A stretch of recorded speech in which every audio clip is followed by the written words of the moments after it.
Chapter 13 Red Tears Black Flames. 4 years ago. Sasuke stood there, his onyx eyes catching sight of the blonde idiot called Naruto. Currently the boy was being chased by a bunch of the Uchiha military police since the orange-clad prankster had decided to graffiti the Uchiha district, spraying the word douchebags wherever he went. The Uchihas finally caught up to him, one of them being the green-eyed Shursui, and they wrapped him up in metal ninja wire, holding the clown in place. Looking at him in disdain, Sasuke resumed his shuriken practice. He wasn't particularly happy with Naruto either. Naruto had deliberately cut a wide hole in the back of all of Sasuke's shorts. But his day was getting better. He could see his big brother Itachi walking towards him in the distance, a peaceful look to his much-too-old face. Clad in a black short-sleeve shirt with the Uchiha fan on the back and gray pants, Itachi didn't look like the cruel prodigy many made him out to look. To Sasuke it just looked like his Nissan Itachi. Itachi ni. Sasuke squealed out in happiness, running his still short legs to his brother. Itachi rarely smiled, but seeing his Otudo always brought one to his lips. Sasuke-kun. Itachi spoke before poking his brother in the head as he arrived. He really couldn't help himself, he always did it when he saw him, it was his calling card. Sasuke pretended like it bugged him, but it didn't. It just meant that Itachi truly was human beneath the vacant look in his eyes. "Ow, you always poke me in the head when I see big brother," Sasuke complained, a smile lighting his face. Pushing his brother's hand out of the way, he wrapped his arms around his waist and hugged him. Hugging his little brother, Itachi surveyed the area and the current commotion with the blonde known as Naruto. "What did he do now?" Itachi asked softly. "Oh, he used graffiti to spray some stuff on the district. You know, the elders didn't like that, so now he's about to get punished," Sasuke claimed with a gleeful tone. "You shouldn't laugh at others' suffering, Sasuke. It makes you a villain, but joining in the suffering with those that suffer unselfishly, that's what makes you a good person," Itachi revealed, tousling Sasuke's spiky hair. "But that boy is always pulling pranks. Why should we sympathize with him?" Sasuke asked, arching an eyebrow at his brother. "He pulls pranks because as an orphan born on the 10th of October the village has made him a scapegoat for something that is not his fault. No one gives him attention, love, the very things children thrive on in their childhood. Because of that neglect he seeks attention, even the bad kind." Itachi spoke softly, a small frown on his face. "So the village blames him for being born on the day that the Kyuubi attacked. But it's not his fault," Sasuke said, outraged. "I know it's not fair at all. People don't understand how special he truly is. What they can't understand they fear, and what they fear they hate. Such is the simple analogy of the human mind," Itachi responded. Walking up towards the MPs surrounding the boy, Itachi slid in easily and sliced the ninja wire with a kunai. "Let the boy go," Itachi commanded effortlessly, his voice sounding tired even. Shursui didn't like the order one bit and stepped up to Itachi, getting in his face. "That's horseshit and you know it. He is on our property, Itachi, pulling pranks, therefore he must be punished," Shursui barked at him. "Shut up," Itachi commanded, once more his Sharingan activating. "Perhaps if you treated the boy as a boy rather than something that he isn't to blame for something he doesn't even know exists, is what's truly criminal. You reap what you sow, Uchihas, remember that," Itachi continued, sounding creepy as he was just a 14-year-old boy. "Is that a threat?" Shursui demanded, activating his own Sharingan. "He is just as we claim the boy is a criminal, nothing more." "He is not a boy," Shursui raged on. "After all the misguided prejudice the village has shown him, don't you think he would have reacted by now? After the beatings, the near deaths, if he truly is what you claim, the village would have burned down a long time ago. You are the threat, not this boy. Your beliefs and hate only breeds more hate. If the Uchihas were in charge as you so desperately try to be, the village would have been gone a long time ago." Itachi droned on, unwilling to speak any longer. Extending his hand out to the boy, he pulled the 8-year-old up before sending him off, but not without some extra cash to keep him alive, if only for a bit longer. He hurt all over. Perhaps it was the katanas and kunai that he had been run through.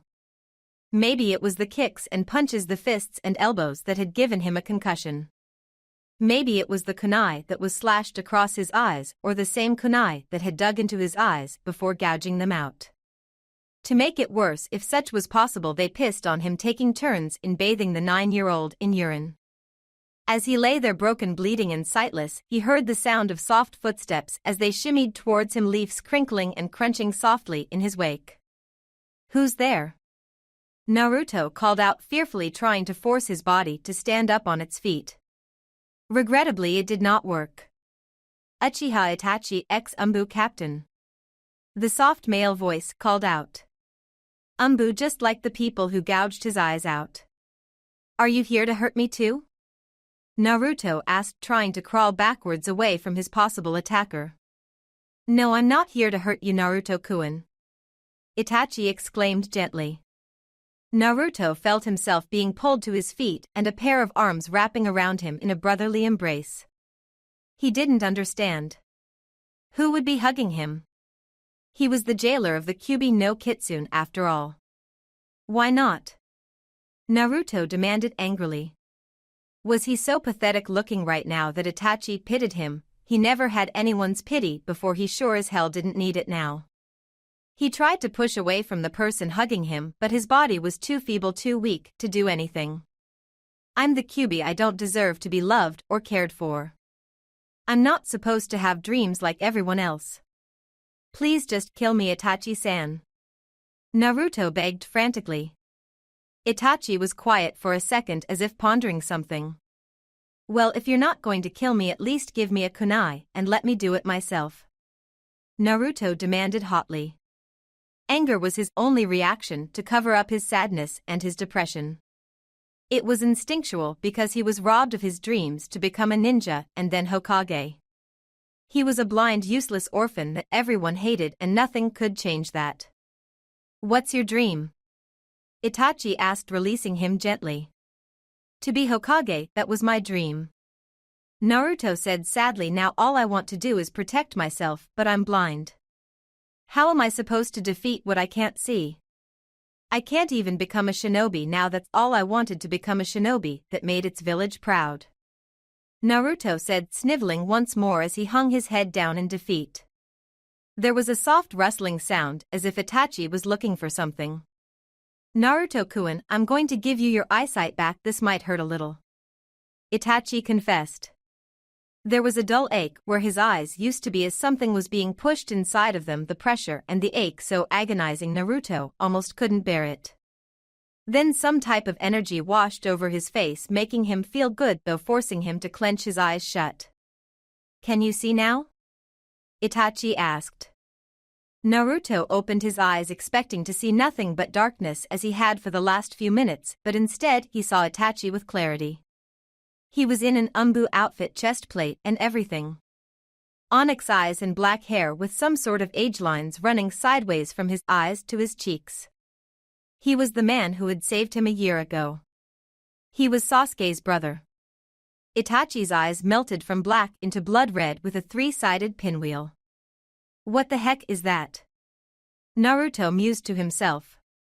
"Thank you, Itachi-Nisen."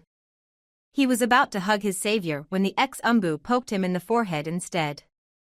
"Tsukuyami," Itachi whispered, and Naruto's world faded from sight, meshing into a pit of darkness. "Naruto, this is my world, the world of Tsukuyami, where I can control everything from scenarios to time itself. I have given you part of my power because I believe you can do some good with it. I need you to live to survive. Before I go, I must do one last thing. I must tell you the truth, because that Naruto-kun shall set you free." Itachi spoke, and Naruto for once was attentive. "What's the truth?" Naruto asked inquisitively. "You're not just the jailer for the Kyubi, Naruto. You're the Yondaime Hokage's son, and no one knows that but the Sandaime and the High Shinobi Council." Tears sprang to Naruto's new eyes. "I'm the Yondaime's son?" He stuttered, stupefied. Days passed within the Tsukuyami as Itachi revealed things that number 9-year-old should know. "Be free, Naruto, be free." After the trumpets stopped, Naruto stood there, his black cloak billowing from the punishing winds as he surveyed the members of the Akatsuki standing in front of him. His neon green gaze caught sight of Akatsuki, who looked surprised to see them much older than they should have been. Though he didn't show much emotion, Naruto found it surprisingly easy to read him right then and there. Then there was Akasuna no Sasori, clad in his full puppet form with his metal scorpion's tail whipping about, most likely dripping with poison if any of the man's reputation was correct. Lastly was Hoshigaki Kisame Samahata Zanpakuto, in front of him, leering at the upcoming fight. Kisame lived to fight and eventually die by the blade. Those were the hardest opponents. The ones who didn't care if each fight was their last. But he was the Akatsuki member Naruto was about to face off against.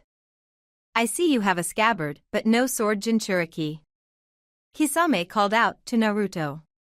His green eyes threatened to turn into red rubies with black slits, but Naruto repressed the anger as quickly as it came. With people like Akatsuki, anger would only lead to a fast defeat. Then again, so would fighting them.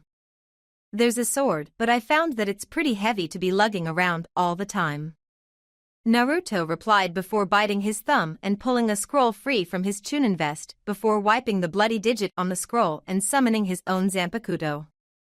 The Kubikiri Hocho, to be exact. "That's Momochi Zabuza's blade," Kisame spoke, outraged. "Yes, it is, and then I killed him and his apprentice single-handedly. This sword has never been used by me in actual battle, so I thought it would be fitting to fight against you because to me the sword means something. It's a memoir to a lesson I learned against Zabuza and Haku," Naruto spoke. "Let me guess that fighting to protect a precious one makes you stronger," Kisame said, laughing. "Know that sometimes you just got to kill a motherfucker," Naruto retorted before disappearing in a blur and attacking Kisame head-on, swinging the large blade in a decapitating slash. Such speed, Kisame thought before bringing up the Samahata as well to block the incoming slash. The other four ninja took this as a cue to start dueling it out and departed for their own place to fight, wanting to give each other enough space due to each other's fighting styles. Kisame blocked the Kubikiri, but not the foot that connected with his face, nearly spinning him around if it were not for his size and strength. Angered by the volatile Jinchuriki, Kisame ducked under the next swing of the blonde Zanpakuto before ramming his free hand into the boy's stomach. Having lost his breath momentarily, he flew backwards and crashed into some sandy landscape, tearing down a statue of what he presumed to be one of the Kazekages. "Damn it, that bastard has a hell of a punch," Naruto cursed out as he stood back up to his feet, wobbly but not fast enough to avoid another one of Kisame's punches that rocked his body, sending him orbiting backwards again. Blood sprayed into the air, spewing from Naruto's mouth, and in midair Naruto activated his Sharingan in its perfected three-tomo form, and he caught sight of Kisame's next attack, a shredding slash with his Samahata. Spinning sideways in midair, Naruto landed on the sword, ignoring the drain on his chakra he suddenly felt before kicking Kisame in the face, smiling in satisfaction as he heard a loud snap.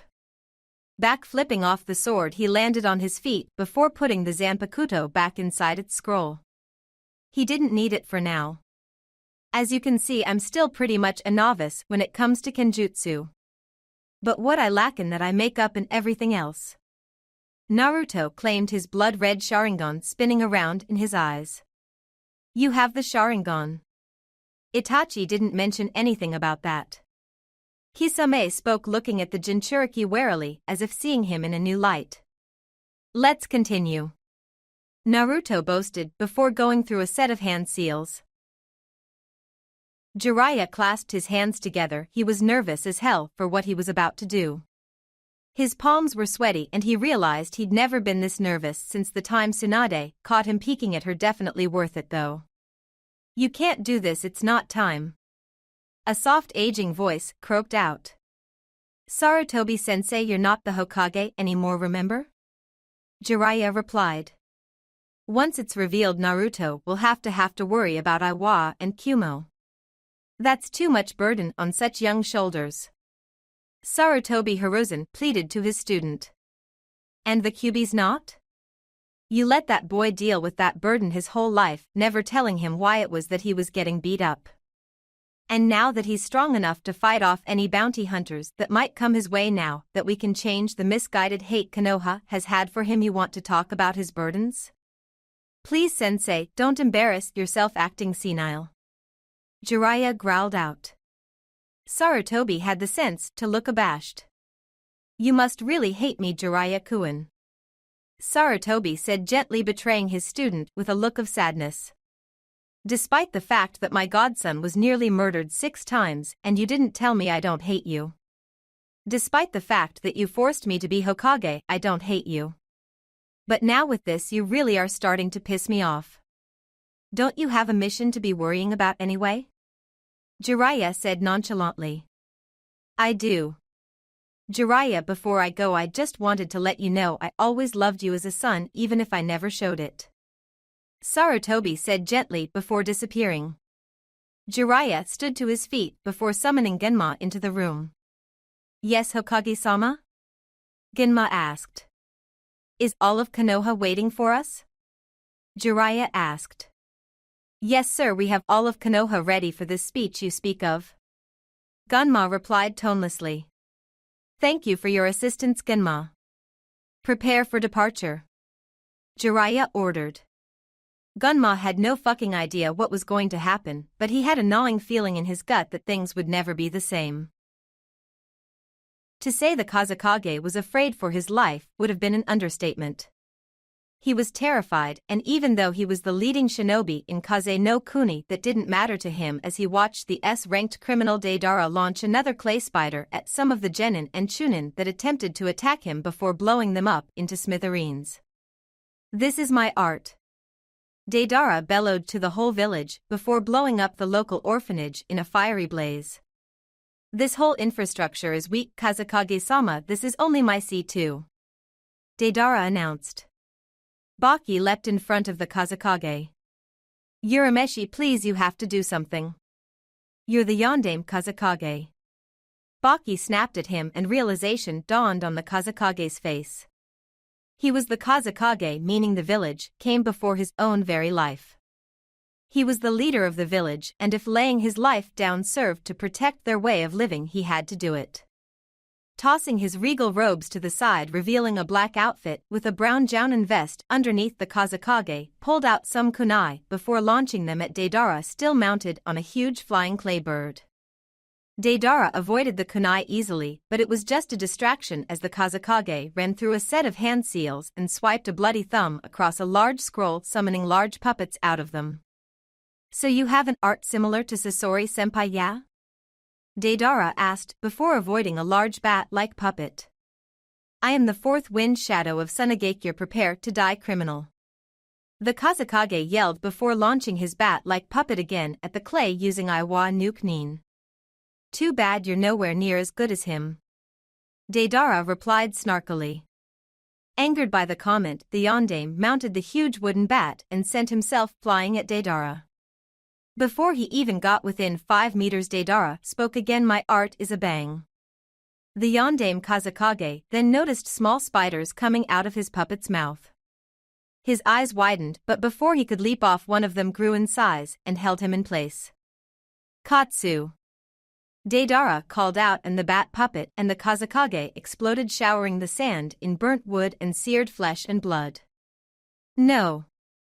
Baki yelled, about to leap towards the Akatsuki member that had killed his leader when he saw the sand behind Deidara raise like a giant wall. Ryusa Bakuryu! Gaara, the son of the now late Kazekage, bellowed, and the giant waterfall of sand overwhelmed Deidara, plowing him straight to the earth before covering him in sand. There was no way out for him. Sabaku Teso! Gaara yelled, slamming his hands down on the earth, and Deidara screamed as thousands of pounds of pressure pressed down upon him, eradicating him. Good job, Gaara. Baki congratulated him, leaping down to see if the boy was all right after watching his father died.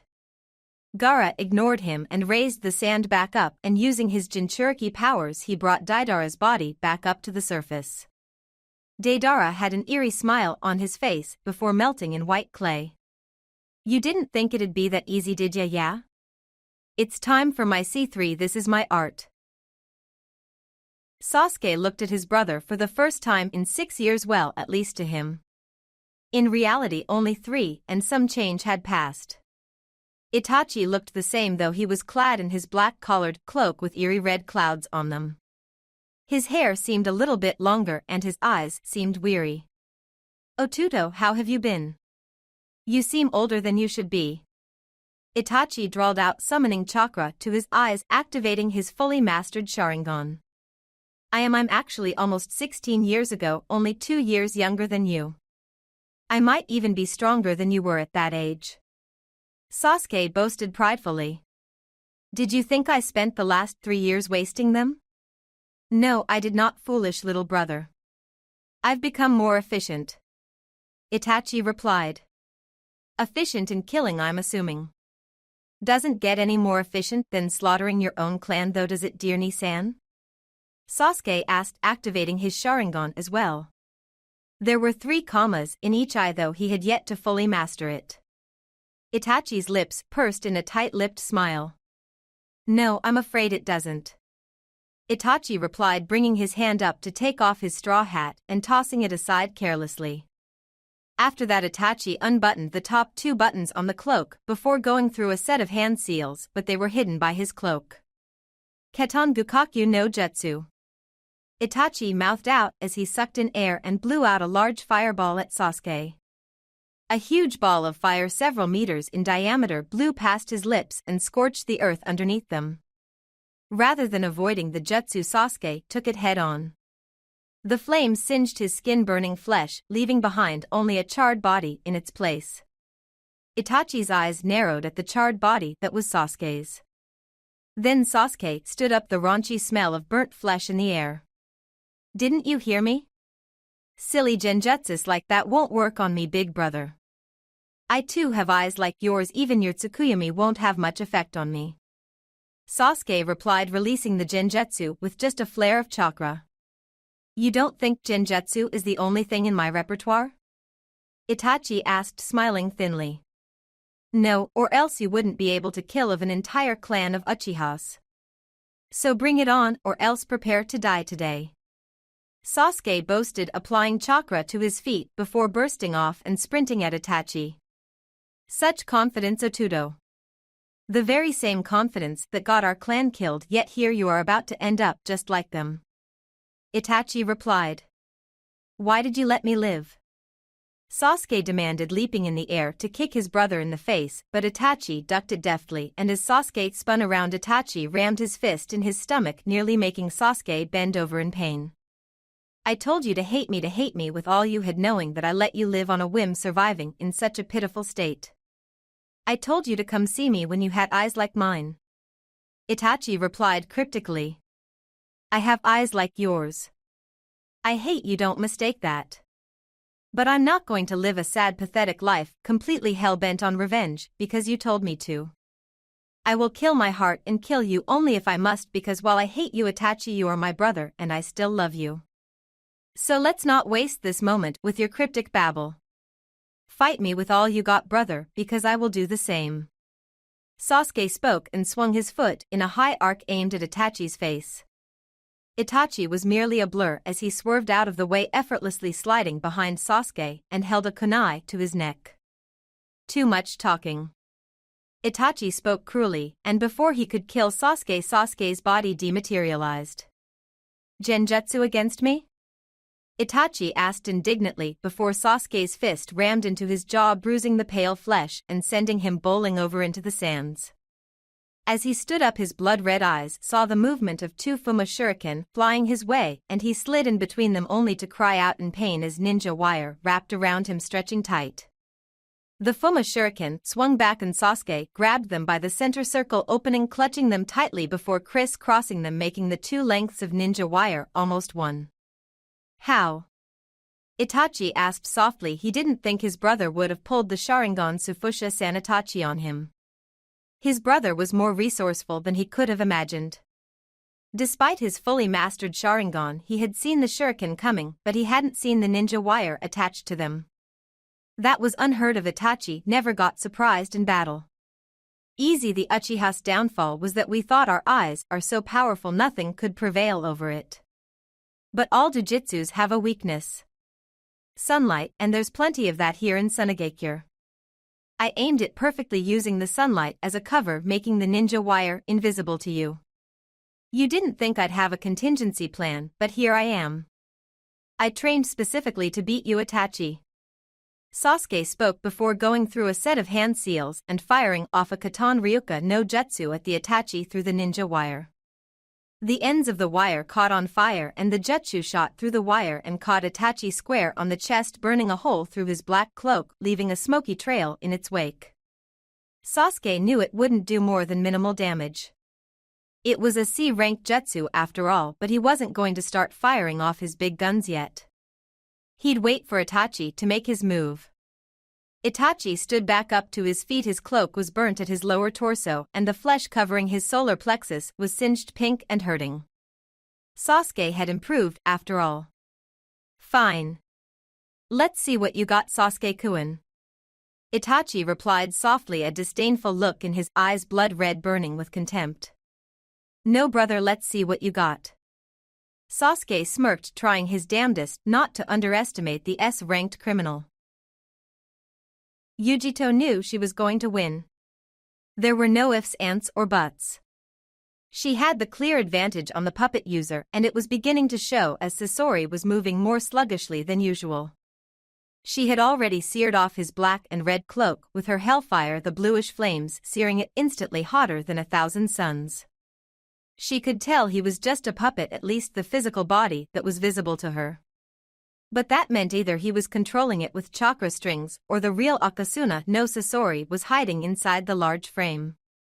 Puppet users were usually dangerous to fight. Unless they were fighting her. Puppet users were dangerous because their puppets contained hidden compartments that were poisoned. Whether it be poisoned Senbon kunai or even poison gas, good puppet users could kill opponents quickly and efficiently while maintaining their distance. Unfortunately for them, Yujito was immune to all poisons known to man. Something in the Nibi's chakra, maybe it was just Bijou chakra in general, but she was given an immunity of sorts. That was the not-so-good part of being the Jinchuriki of the Nibi no Nakomata. Then again, she was so kicking Sasori's ass, and not many could probably claim that, if any. Sasori's puppet opened its mouth and launched another set of kunai at her. She leaped over them, whipping her katana out and deflecting any of the kunai that got close to her vitals. 2 of the kunai pierced her soft flesh, and with her free hand she ripped them free, blood splattering in the air.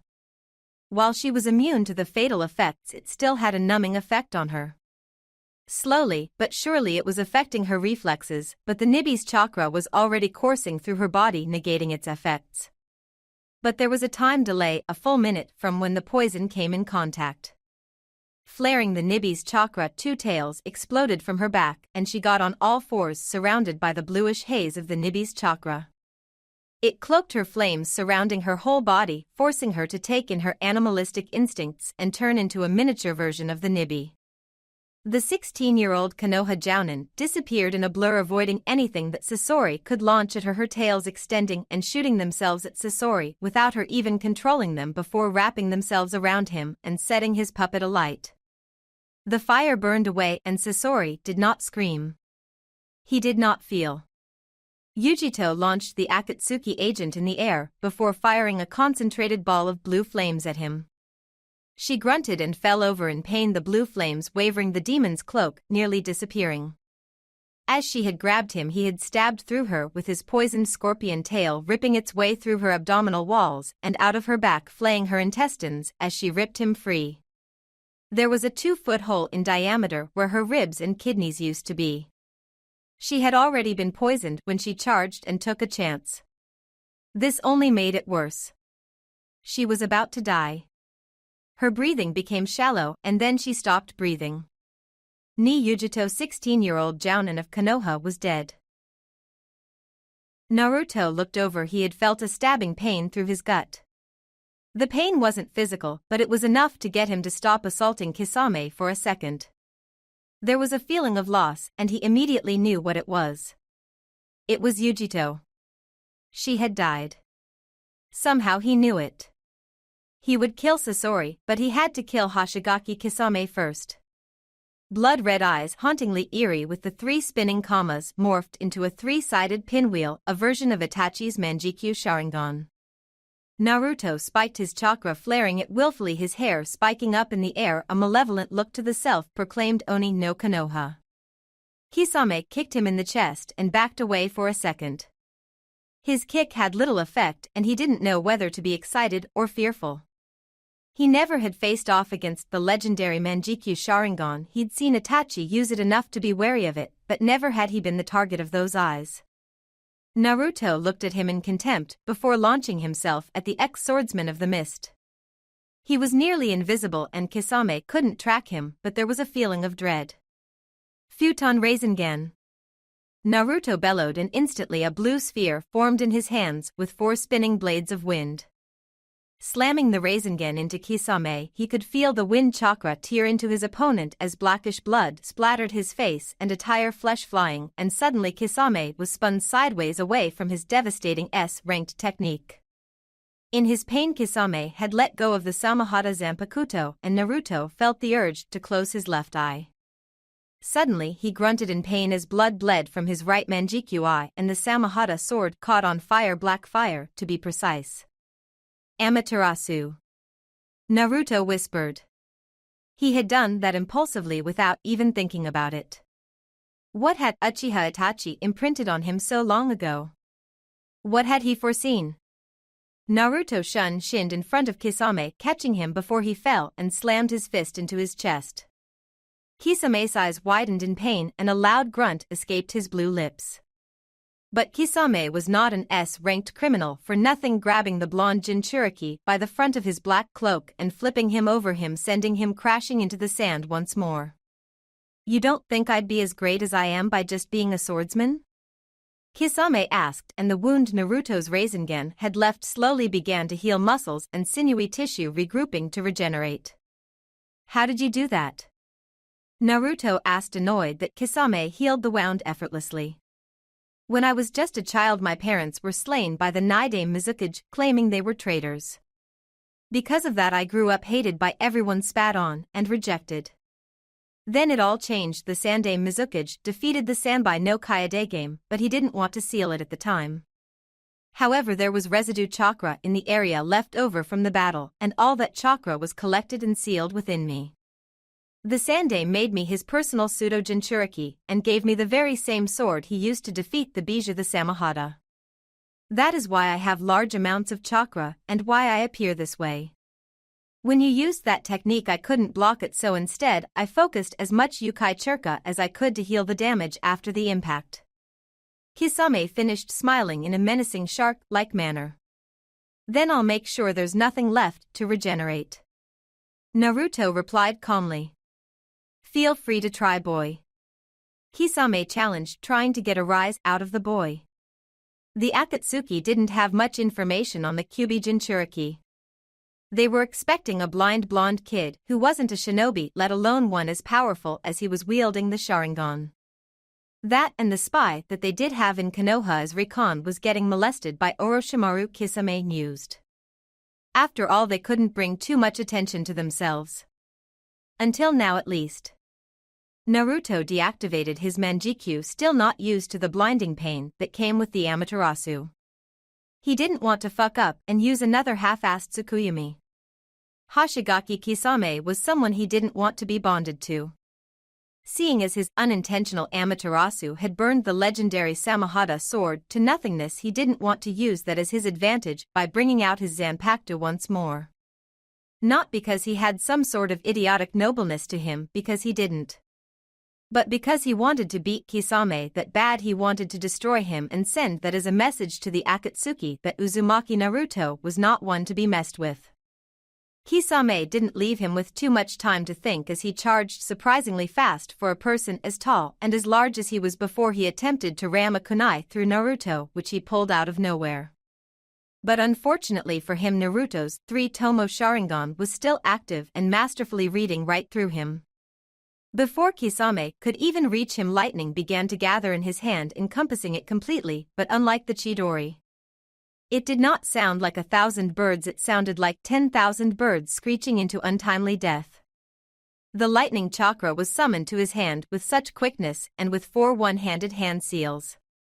Kisame's eyes widened once more and he tried to sidestep it, but Naruto was faster than he was and rammed the A-ranked jutsu into Kisame's face. Garai Tsupari.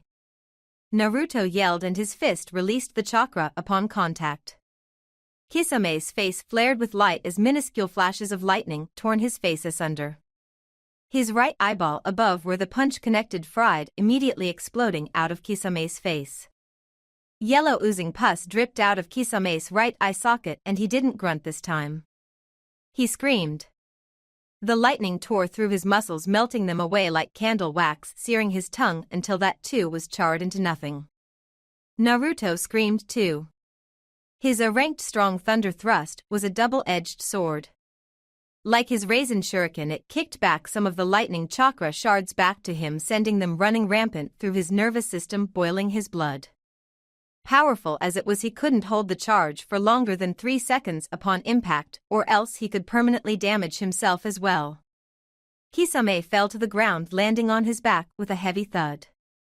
Naruto knew he had to finish it soon. He had used numerous high-powered jutsus and he couldn't continue to do so unless he wanted to tap into the Kyuubi's power.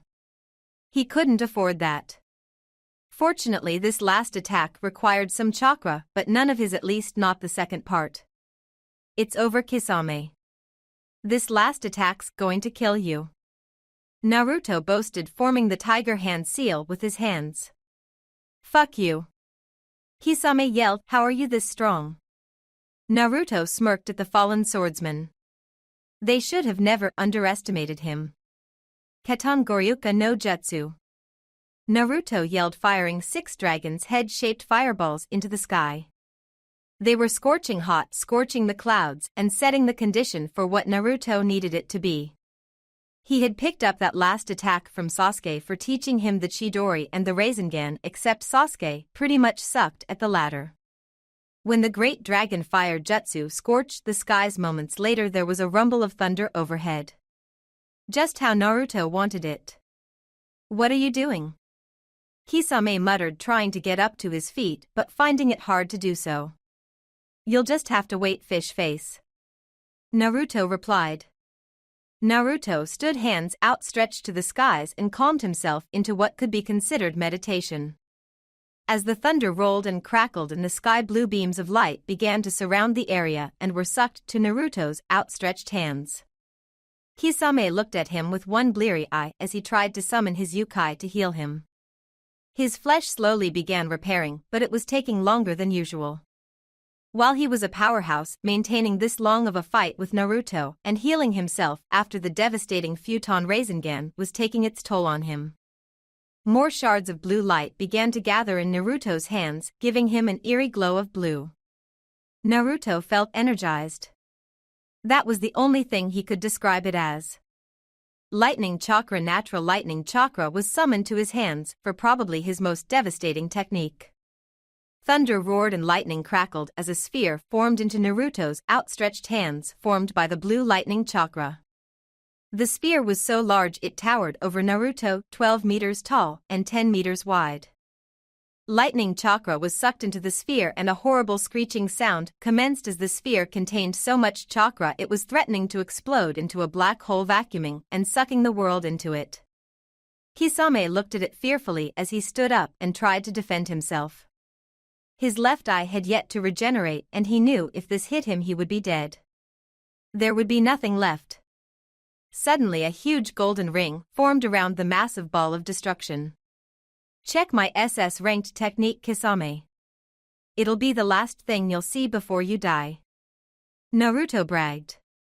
The golden ring spun around the circumference of the sphere and Naruto knew it was time to unleash his technique. Raiten Keiji no Rasengan. Naruto bellowed. But as unleashed his technique, a red and black scythe sliced into his side, biting into his abdomen, spraying blood all over the sands. Naruto tried to turn around and look at his attacker. But as he looked, concentration and his life source of blood, his Keiji no Rasengan, exploded in and the world went white as lightning tore his vision apart and the world with it. Jiraiya looked at the thousands of people in front of him. Some were civilians wondering just what Jiraiya had to say that was so important that all of Konoha had been forcibly summoned. Ninja from Genin to Jounin were waiting for their fearless leader to confirm their greatest fear that the Fourth Great Ninja War was about to commence. It saddens me to have to summon you all here. It really does. But alas, I as your Hokage have a duty to let you know on how our world will change as we know it. Some of you have heard rumors, some of you misunderstand certain things, and there are certain forces at work that don't want me to tell you what I have to say, but you must know because the will of fire depends on it. Jiraiya spoke gravely, staring at the crowd through heavy-lidded eyes. He'd been up the last 34 hours working and strategizing on what to say, what to do as village leader. He thought of how he hated Sarutobi for making him the Godame when there were other ninja more capable of the job. Tell us, Hokage-sama. Some of the crowd chanted. Tell me, what do you think of the boy that you know as Uzumaki Naruto? Jiraiya boomed, his voice carrying loudly. Some people blatantly booed and said evil things about him. Mostly everyone else was too afraid to voice their opinion to the Godame. As of now, I lift the decree of silence on the boy's condition. I want all of you to know this. On October 10, 13 years ago, our hero, the Yondaime Hokage, sealed the Kyuubi no Kitsune within Uzumaki Naruto. He couldn't kill the Kitsune, so he was forced to sacrifice a child, an innocent child, for the safety and sake of all of Konoha. Naruto exists to protect Konoha. It is he that stops the Kyuubi from coming out of his cage and destroying us. As the Yondaime Hokage died, his last wish was for Naruto to be viewed as the hero he was because he was sacrificed to protect all of you. Yet that didn't stop you villagers from pissing on the Hokage's wishes. Did you think he was such a shoddy Hokage that he would mess up the ceiling? Or did you simply hate Naruto because he was the only scapegoat available for you to hate? Something to hate because you lost your families to the real demon. Jiraiya spoke sadly, his eyes watering at the thought that he too was to blame for Naruto's treatment. The crowd was quiet, hanging on to the Hokage's words, though most people had conflicted thoughts, and it was etched on his face. The older Chunin and Jounin weren't conflicted, though they knew of Naruto and already had their opinions on him. Some would still hate him, others were warming up to him as they heard of his prowess as a ninja. You abused him, mistreated him, overcharged him. He's just an innocent boy who didn't even know why he was hated. Can you imagine that, Konohagakure no Sato?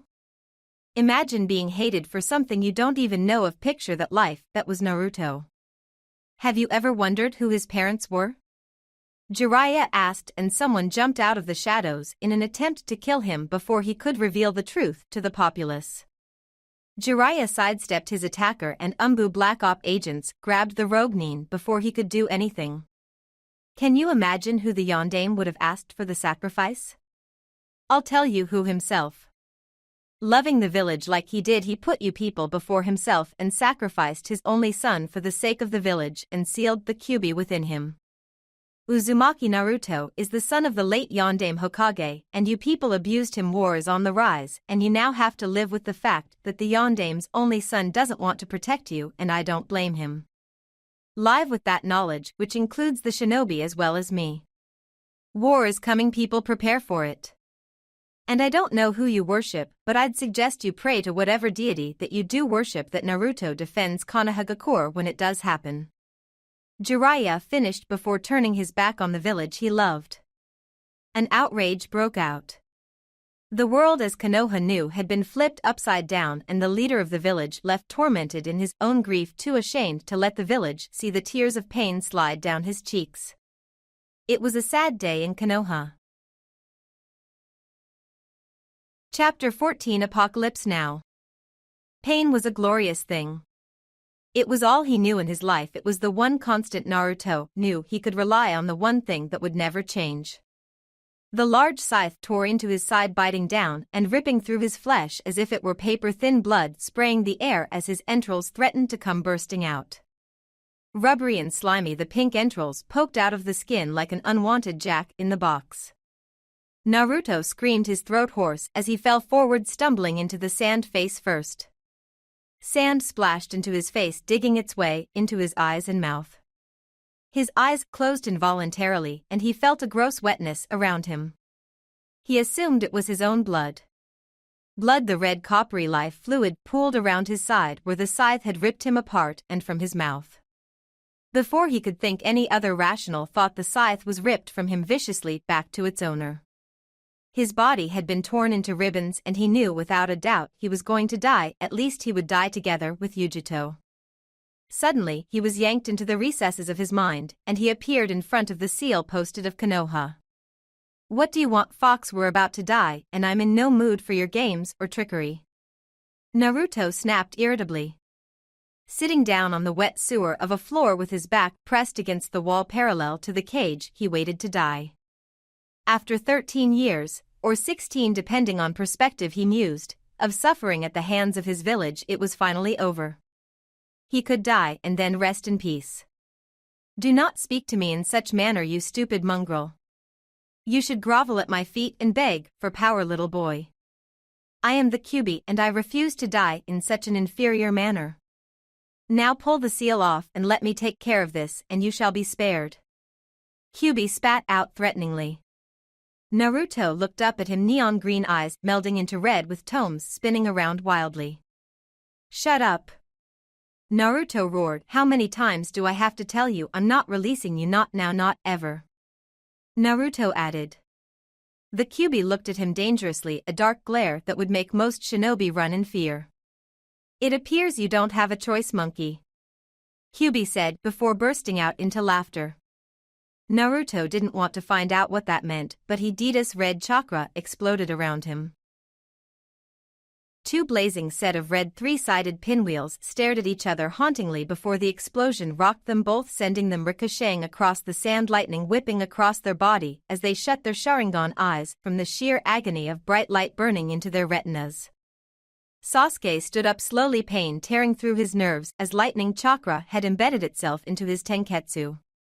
Pulling out his katana, he looked over at Itachi, who was on his feet as well. Sprinting towards his brother, his katana was ready to impale the traitorous Uchiha, but Itachi deftly countered, grabbing the blade from the sides, holding Sasuke in place. Sasuke looked his brother in the eye, and the Manjikyu Sharingan swallowed him alive as he drowned in the world of Tsukuyomi. Sasuke stood in the middle of the Uchiha district on the night Itachi slaughtered them all. He was back in his younger body and glaring at his older brother malevolently. "Why are we here, Itachi?" Sasuke demanded, his tone letting Itachi know he was short of patience. He knew that in this world Itachi controlled time and the world itself. With that knowledge, he also knew his pseudo-Manjikyu Sharingan was the only thing to counter it. He felt no fear of being in danger. In today's battle, he might have not proved to Itachi that he was in fact superior or even equal, but he proved Itachi would have a hard fight ahead of him to take Sasuke out. What he might not have in strength, he was cunning extremely, so, and that he had in spades. "Foolish Otudo!" Itachi called out, deactivating his Sharingan. To the Uchiha, that meant a sign of submission. But Sasuke was not stupid and leveled his blood-red eyes, releasing his Manjikyu and staring him down with 3 tomes in each eye, spinning madly. "You're the fool, Ni-san," Sasuke taunted, slowly catching his breath, even though he knew in this world exhaustion didn't apply to either of them. "Just pain. I'm assuming you know the truth of the clan. Naruto-kun must have told you after my departure," Itachi stated levelly. "He told me his truth, what you showed him in the Manjikyu. I have no reason to believe it's what actually happened," Sasuke announced. "Then why aren't you fighting me at full strength?" Itachi asked softly. "Did I not tell you to hate me surviving in such a despicable manner and to come to me when you had the same eyes? Have you killed your best friend Sasuke? Those are not your Manjikyu Sharingan eyes, those are mine," Itachi noted. "How do you know?" Sasuke asked. "It is the same Sharingan I gave Naruto, a copy of my own. When I transferred part of my power into him, he must have transferred part of that power into you," Itachi stated plainly, his voice and face void of emotion. "You are right, I can't bring myself to kill Naruto, my closest friend, even if it meant getting my own Manjikyu in the process," Sasuke shot back. "Then you cannot defeat me. It is foolish to try to defeat me with a watered-down version of my own Sharingan, Sasuke," Itachi remarked bluntly. I can and will beat you Itachi Manjikyu or not because no matter what I will forever hate you for what you've done to me. You robbed me of my childhood of what could have been and I will avenge my parents unless you give me the truth to why you slaughtered our clan and perhaps I'll be merciful. Now tell me, why did you kill them? Why did you betray our clan, our parents? Sasuke spat angrily. Our clan, our clan?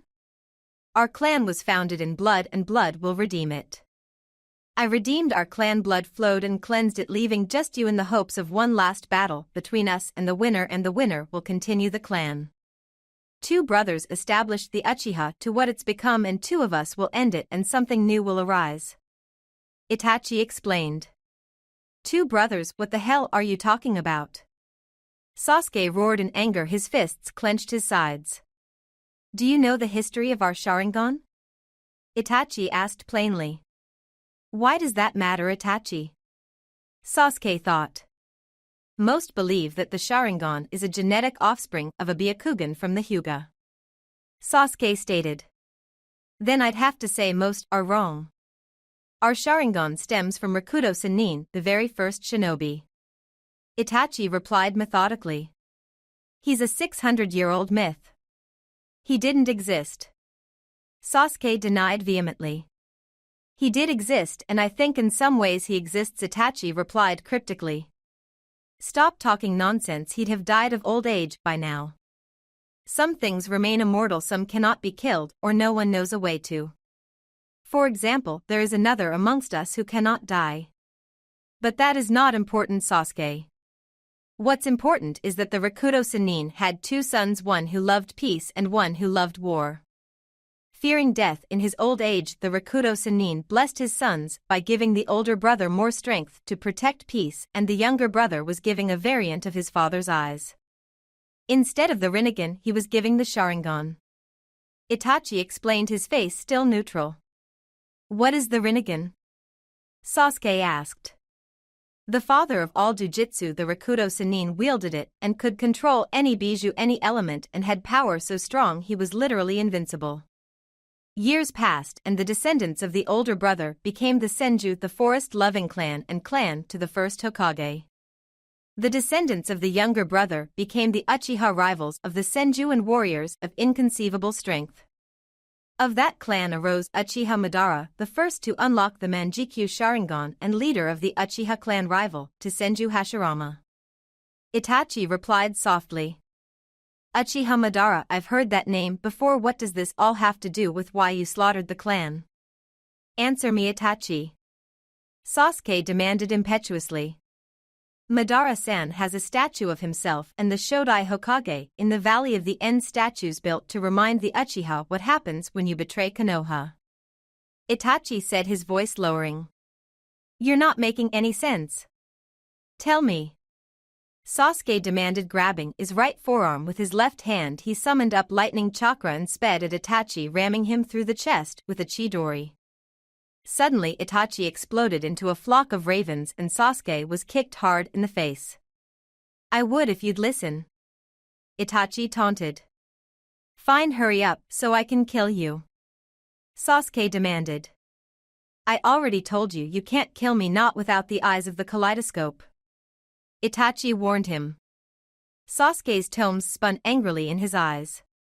Itachi continued undisturbed. Madara waged war against the Senju in Hai no Kuni. When one clan hired the Senju, the rival clan hired the Uchiha, and Madara loved it. Tired of bloodshed, the daimyo and Senju struck up a peace treaty with the Uchiha to form Konohagakure no Sato, but Madara refused until his Uchiha brethren pleaded with him to stop the bloodshed that had claimed so many of the younger generation. This led to another battle. The battle for the Shodai Hokage election. Madara wanted to be Hokage and Hashirama wanted to be Hokage. Fearing another war, the Uchiha demanded Madara to drop out of the election, betraying his ideals, and in anger Madara left the village, vowing vengeance against the Uchiha. Why did the Uchiha fear another war?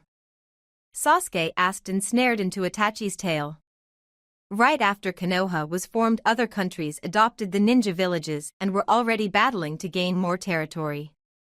With the threat of an outside war, no one wanted one internally. An internal war would cause Konoha to weaken militarily and be pillaged by other ninja villages. So feeling betrayed, Madara left and returned years later wielding the Kyuubi and the Eternal Manjikyu Sharingan. Itachi explained. Eternal Manjikyu Sharingan, Sasuke repeated, stumbling around the words. The Manjikyu Sharingan is accessed by the murder of one's closest friend.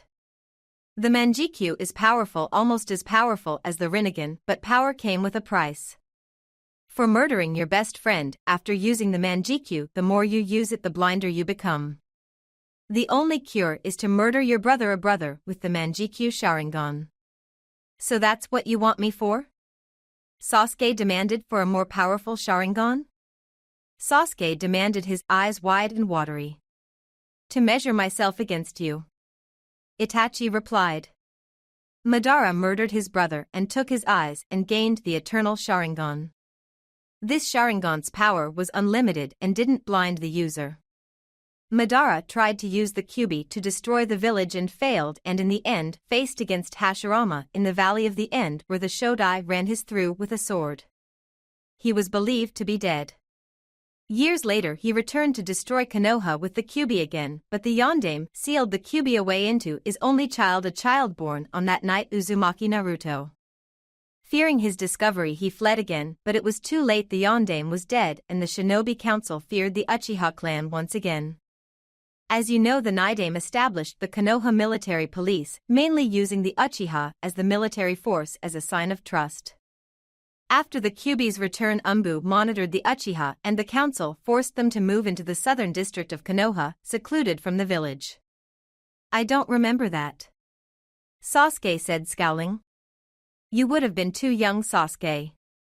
That is when the clan meetings began. Hushed whispers behind the Sandaime's back demanding that Fugaku Tusen do something to change it. Years had passed and they groomed me, his firstborn son, into a weapon to be unleashed against Konoha if need be. They used me as a spy, making me join the Umbu, then relaying information to them during the clan's meetings. Danzo, an old warmonger and rival to the Sandaime, was part of the Shinobi High Council as well as the Sandaime's teammates Koharu and Hamura. Those three orchestrated the Uchiha massacre. Itachi confessed, locking eyes with his brother, a haunted look in his dark brown orbs. If they orchestrated it, why did you slaughter them? Why our parents, damn it? Sasuke demanded. I betrayed the clan, that's why. Danzo is the Umbu commander that reports to the Hokage, so as a member of the Umbu I report to him. I double-crossed the clan in an attempt to maintain peace. As Danzo became suspicious of the Uchiha, Fugaku Tusen raged a silent war against Konoha, a coup d'état to establish the Uchiha supremacy over Konoha. That war would have weakened Konoha, which was ultimately more important than the village. So I was ordered to slaughter the clan, every last one of them. Itachi said, dangerously, giving Sasuke a pointed look. Then why am I alive? Sasuke asked disbelievingly. Because I wished it to be, because I couldn't kill my little brother Sasuke. Itachi replied eerily. What the hell is that supposed to mean? You almost did kill me. Sasuke spat defensively. No, I hurt you, made you hate so you would cultivate that hate, that anger, all in anticipation for this moment where you and I would fight and you would kill me, redeem me for my crimes against my clan and set me free of this life of slavery. Itachi admitted. All that was for me to kill you? Sasuke demanded angrily. The Uchiha are driven by anger, their desire for revenge and war, so I used your anger to make you strong. Itachi said softly. What about love? Sasuke yelled. You were my older brother, the person I looked up to. I loved you, damn it. You can't manipulate people like that. What the fuck is wrong with you? Itachi blinked. Love, a useless word like clan and familial bonds. All that matters is the mission, at least for you, Sasuke. You can't waste time with such frailties or you will lose. The Akatsuki has members all S-ranked and above, some more powerful than me. One of them being the man who helped slaughter the clan Uchiha, Madara. He is still alive, his eternal Manjikyu is still powerful, and you need to be at your strongest. You need to be an avenger to become strong in hate and then, after defeating Madara, restore the clan. Itachi stated. If love was so useless and familial bonds don't matter, why am I alive? You're a hypocrite, Itachi. Don't lecture me on anything because I'm done with your lessons, Ni-san. From here on out you will not manipulate ever again. I will live my life how I want. Be rest assured this Madara will be killed, especially if he's in the Akatsuki. There's one thing I need to know. What does Akatsuki want with Naruto? Why was Naruto targeted that day? As a kid it couldn't have just been because he was the vessel for the Kyuubi. Sasuke asked. You saw something when Naruto transferred part of my power into you. Itachi stated, simply looking at Sasuke suspiciously. I thought I saw a man with one Sharingan eye. Sasuke confessed. I never asked Naruto about it. He probably doesn't remember. It must have been a traumatic experience for someone so young. Itachi replied. The truth is that Madara fears Naruto. Itachi explained. Fears Naruto? Sasuke asked, disbelieving. You made him seem immortal and now you tell me he's afraid of a 15-year-old genin? Naruto's indirectly related to the Shodai, but Madara believed him to be a descendant of the Rakuto Senin's younger son instead. Believing Naruto to possibly wield the Rinnegan, Madara sent people to kill him over the years. While the population of Konoha didn't care, the Sandaime did and kept Naruto from dying in his earlier years. When Naruto kept surviving, Madara attacked himself on his 9th birthday and blinded him by taking his eyes and destroyed them to keep Naruto from getting the Rinnegan, on top of being the Kyuubi's container. His foresight was Naruto's ancestry, with it actually being to the Shodai vice, the Dojutsu clan. Instead, Naruto will become increasingly more powerful, having gained the strength and willpower from his ancestors. With him having that on top of the Kyuubi, his lineage to the 4th Hokage and his techniques, plus the unforeseen Sharingan, Naruto will become the strongest shinobi since the Rakuto Senin, if not stronger. Itachi explained.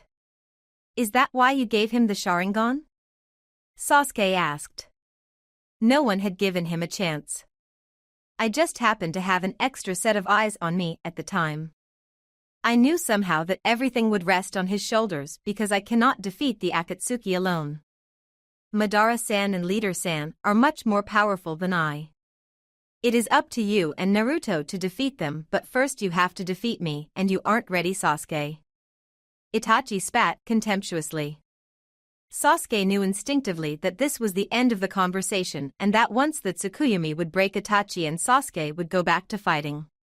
Shedding 2 twin tears for his brother, Sasuke once again activated his Manjikyu Sharingan and the world of Tsukuyomi swirled into a whirlpool of colors as the Genjutsu deactivated.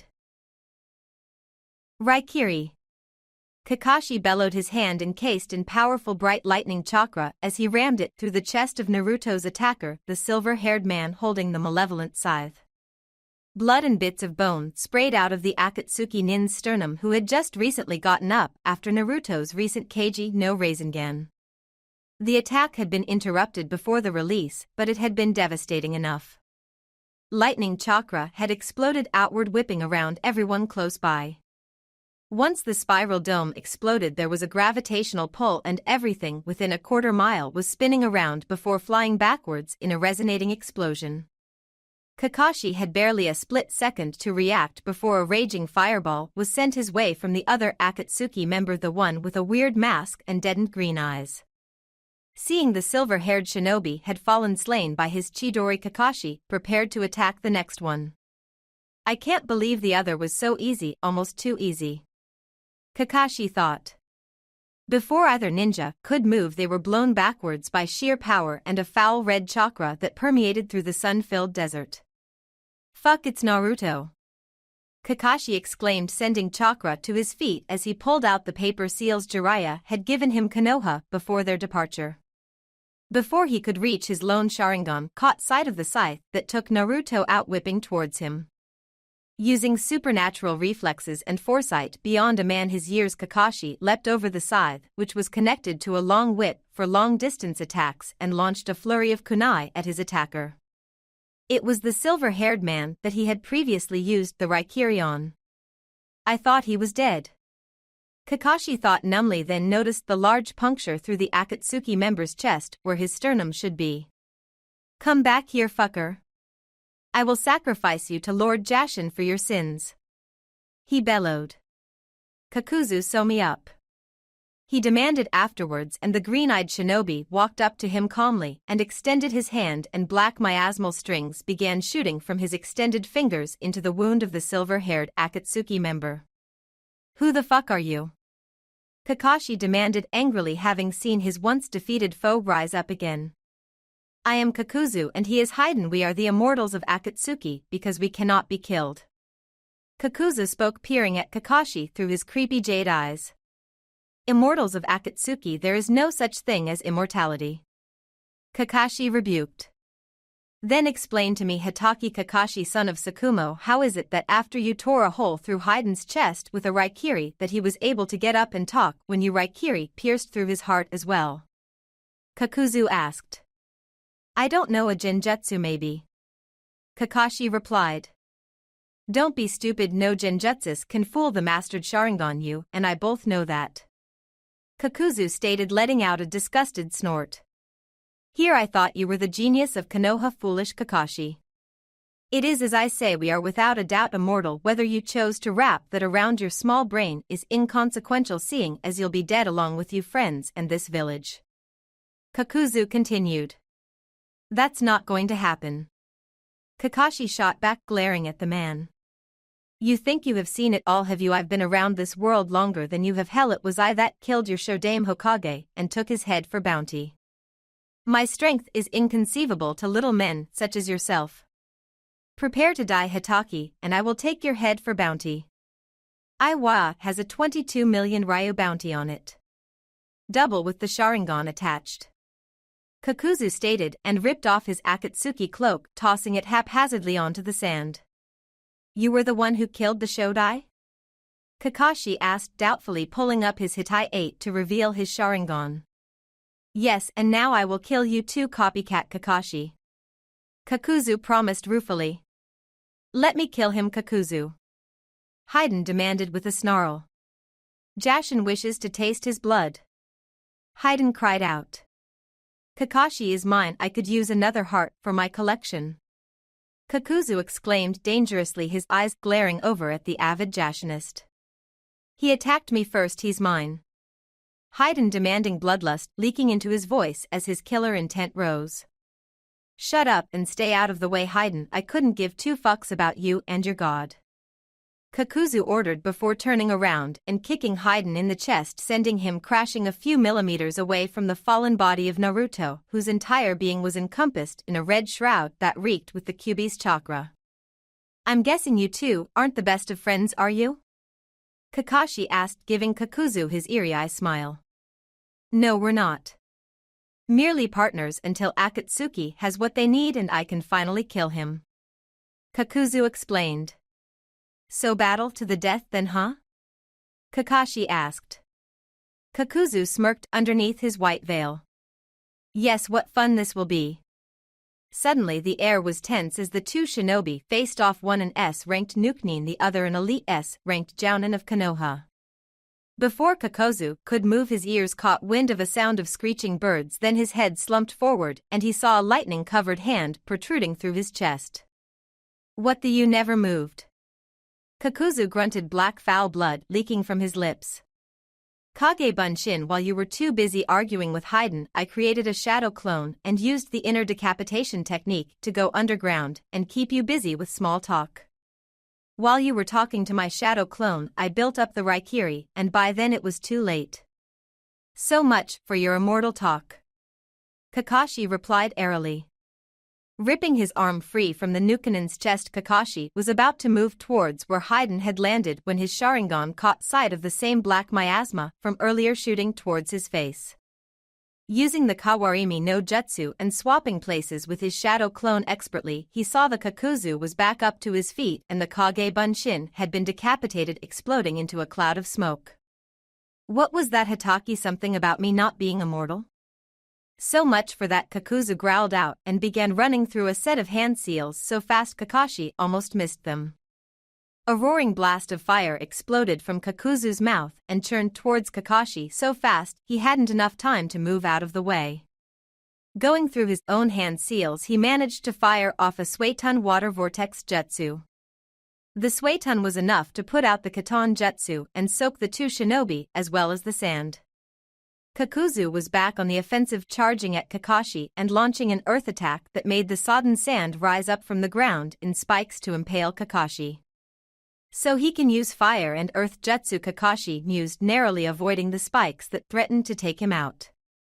Kakashi avoided the next set of earth spikes and got behind Kakuzu, ready to hit him with another Raikiri, and he noticed the puncture wound from his earlier one was still there and that there were 4 other masks. Each mask had a kanji from each element on it excluding lightning, and realization suddenly dawned on Kakashi. He had quickly understood Kakuzu's immortality jutsu. But before he could react, the Katon mask on the back opened its mouth and fired a wave of fire at him. Moving over to the left, he pivoted and leapt in the air, but Kakuzu had already turned around and Kakashi's feet planted themselves into his face. Leaping of his face, he back-flipped acrobatically and landed gracefully on his feet, his 3 tomos on his Sharingan spinning wildly as it took in his opponent. He has 5 hearts, 1 with each element, so that's why when I pierced him with the Raikiri he was still alive. He has 4 hearts left to go. Kakashi mused to himself. Each heart allows him to use an element, which must be why he was talking about having to take mine as well. He knew already that in battle he'd end up losing at least 1, so by taking mine he would be back to his stock 5. What I bet he didn't figure out was that I'd decipher his jutsu so quickly, which I probably wouldn't have had he not clued me in, plus with the 2 years of training in the seal I've developed quite a bit as well. Kakashi thought. Kakuzu caught Kakashi's piercing Sharingan gaze and laughed. You've deciphered my jutsu already? Now I realize why they call you the genius of Konoha. It is of no matter knowing how to defeat me, and having the tools necessary to defeat me are 2 different things. Did your Sharingan show you this? Kakuzu asked before clasping his fingers into the ram seal. The masks on his back exploded outward, taking a corporeal body of their own. Each mask formed a body that was connected to their location on Kakuzu's back with black strings. This is bad. Kakashi thought. You are doomed, Hitaki-san. Not only do these masks have chakra, but they can use that element to their fullest as well as I. You might think this is bad, but not so bad seeing as they are connected. Not necessarily. Kakuzu explained, releasing the strings to the masks, allowing them to move freely. You know what your problem is, Kakuzu? Kakashi asked. Kakuzu's eyes went wide with surprise. You talk too fucking much. Kakashi replied, summoning up another fistful of lightning as he streaked past Kakuzu and was ready to pierce the Suetun heart. Kakashi felt his right hand go numb on contact, his knuckles cracking and bruised after the blow. What the hell? Kakashi muttered and realized something. The masks had been switched with Kawarimi. Instead of using the very effective lightning against water, it had ended up being swapped with the earth, the element lightning was weak against. Somehow the mask had taken up the properties of stone, and the lightning chakra not only backfired against Kakashi, but he had fucked up his hand in the process. Falling to his knees, he looked up to see the Katon and Futon mask next to each other. Oh fuck. Kakashi whispered. There was a blast of fire followed by a howl of wind. Kakashi knew he was about to die. The Sandame third fire shadow of Konoha had many regrets. Most involved Naruto, some involved allowing Minato to die instead of him 12 years ago. Konoha had flourished under the young Namikaze, and a loss of courage allowed Minato to slip away into the night, a baby Naruto in his hands. Konoha hadn't flourished under an old Hokage whose mind had been slipping, as well as his control over the very land he ruled. He had become a puppet figure while Danzo and the High Shinobi Council pulled strings in the background, and the Uchiha had been slaughtered and Naruto's innocence had been robbed. So many mistakes and regrets weighed heavily on his old aching bones. But here he would make up for it no matter what. A sense of foreboding told him he would die here and leaving Asuma and Konohamaru behind. It hurt almost enough to bring tears to the Kami no Shinobi's eyes. But he had to do this, he had to make up for his mistakes. He had to fight this Akatsuki, an organization so evil it threatened Konoha, his home. Akatsuki threatened Naruto's existence, Konohamaru's existence, it threatened the world's existence, and for that Sarutobi would lay his life down with a steely glint in his eyes. Sandaime-sama, there's an Akatsuki member 100 meters up ahead. He's in the sky on some sort of chakra-guided bird. He's fighting against what looks like the Kazekage's son. Hayashi informed him. Hi, thank you Hayashi, I'll take care of him. Sarutobi Hiruzen announced, moving forward to attack the Akatsuki member until an explosion rocked them backwards, the sand exploding underneath them and sending them tumbling back. You shouldn't have come, Sarutobi-sensei. A voice hissed out and Sarutobi froze, recognizing the voice immediately. It was the voice of his most wayward student, someone he hadn't seen in years, Orochimaru. Orochimaru, what are you doing here interfering? Sarutobi asked. I've come to ensure your death. Orochimaru replied, his tongue rolling around his lips. Hayashi, take care of that other Akatsuki member, I'll deal with one of my past mistakes. Sarutobi said regretfully, never taking his eyes off Orochimaru. Will do, Sandaime-sama. Hayashi replied, sprinting away from the two. Byakugan activated. So old monkey, are you prepared to die? Orochimaru asked. What do you really want, Orochimaru? Sarutobi asked softly, slowly taking off his tan cloak, revealing the battle attire underneath. So you came prepared to battle and die. It seems no harm in telling you of my plans, sensei. I plan to kill you and then destroy Konoha. Orochimaru announced, letting out a small laugh. You're still immature and hurt that you were not chosen to be the Yondaime Hokage. This is why you were not chosen yet. Since you chose to threaten our peaceful village, it is only fitting that I defend it from evildoers like you. Sarutobi replied. You will not win this battle, old monkey. Perhaps, but neither will you. Sarutobi responded. The two Kage-level shinobi charged at each other, fist cocked back. The next battle had begun. Naruto's body lifted itself up on its own accord, 3 tails of chakra stemming from behind him, his eyes ruby red and feral, his black whisker lines darkened his spiky blonde hair coarse and thicker. Naruto's mouth opened and roared in agony, his body hunching over as his skin began to sizzle and burn, coming off him in chunks. A small shroud began floating into existence from the 3rd tail and Naruto's flesh came off his face, his blood bubbled around him and rose, forming a black sphere in which contained him. Kisame had just managed to get up, though he too was in fatal condition. The Kage no Him Rasengan had caught cleanly in its blast circumference, even if it hadn't been a complete attack. The lightning chakra had shot outwards and ripped off a chunk of his upper torso, taking his right arm with it. The right side of his face had been sheared off, blinding him completely, as both eyes had been destroyed in the blast. Unable to see, Kisame stumbled about, trying to escape away from the blonde Jinchuriki who had done so much damage. It wasn't supposed to go down like this. The Kyuubi's vessel was supposed to be blind and weak. Yet somehow Naruto had acquired a Sharingan in both eyes, was older and more trained than he should be. His strength was way beyond what a supposed 12-year-old should be at. Naruto was an A-ranked Jounin-level shinobi without the Kyuubi with it. Well, Kisame wasn't sure what exactly could stop him short of Uchiha Madara. Speaking of the Uchiha, Itachi had been the one to give the information. Had Itachi double-crossed them? Where are Shirsue's eyes? Madara demanded, looking at the stoic 15-year-old with contempt. They had been lost in the battle against the Uchiha. For that, I apologize, Madara-san. Itachi apologized. You know, this sets our organization's goals back. Danzo wanted those eyes, the bargain was the Kyuubi. Now we must bargain something else. Madara snapped irately. I have already settled that with Danzo. I gave him several sets, including my father's. Itachi explained apathetically. Your father's eyes are worthless. All he was able to do was powerful genjutsu with them.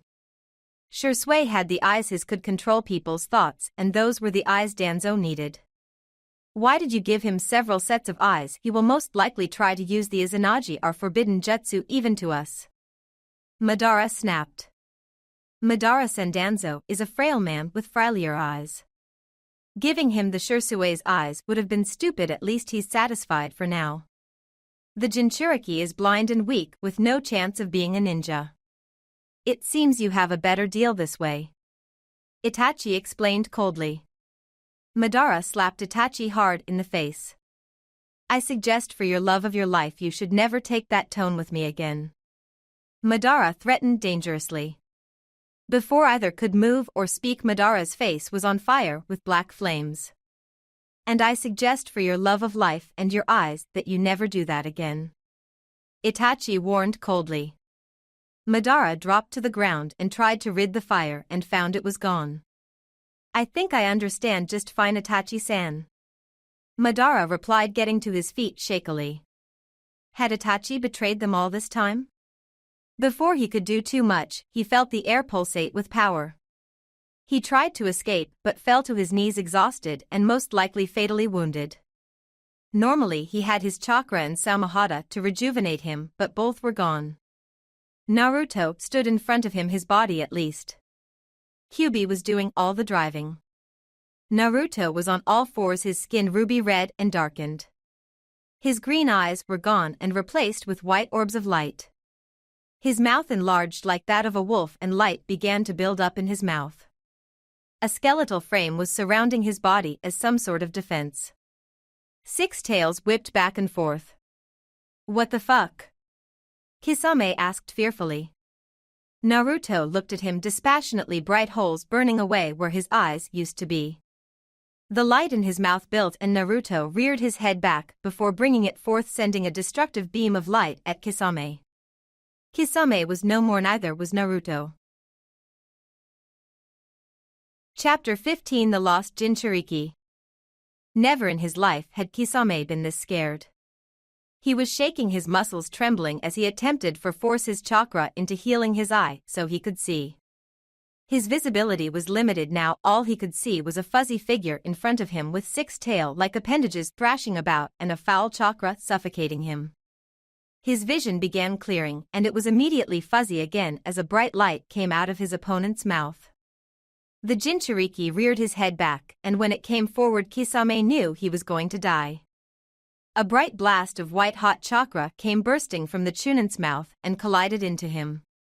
He couldn't feel much, most of his nerves had been fried from the Kyuubi's vessel's last attack, but he felt a pressure on his chest as demonic yukai burned into him and he could smell his flesh sizzling, and then he was swallowed whole by a furious wave of destructive energy until nothing remained. 6 tails thrashed angrily, blowing back sand in a flurry, completely unaffecting the beast. A smile broke out of the maw that was supposed to be its mouth as light continued to build in the beast's eyes, then dissipated, leaving a fox-looking humanoid with blood-red Sharingan eyes, tomes spinning in a continuous circle. Jagged teeth gleamed with saliva as the Kyuubi's blood-red eyes peered out looking for the next target. The Kyuubi stood there in all its glory and the tails stretched out before it hurtled forward, spotting familiar figures in the distance. It saw the one its vessel held dear, the one he called Kakashi Nizan. He was bent on the ground on one knee, and one of the Akatsuki members was about to unleash a powerful Kafuton attack through a pair of standalone masks marked Katan and Futon. The Kyuubi moved gracefully, leaping through the air, its tails propelling him forward. It sent a wave of chakra in the form of a hand towards the Akatsuki agent, catching him by surprise as it gripped his throat tightly and began squeezing the life out of him. These were the people who were hunting it and its vessel.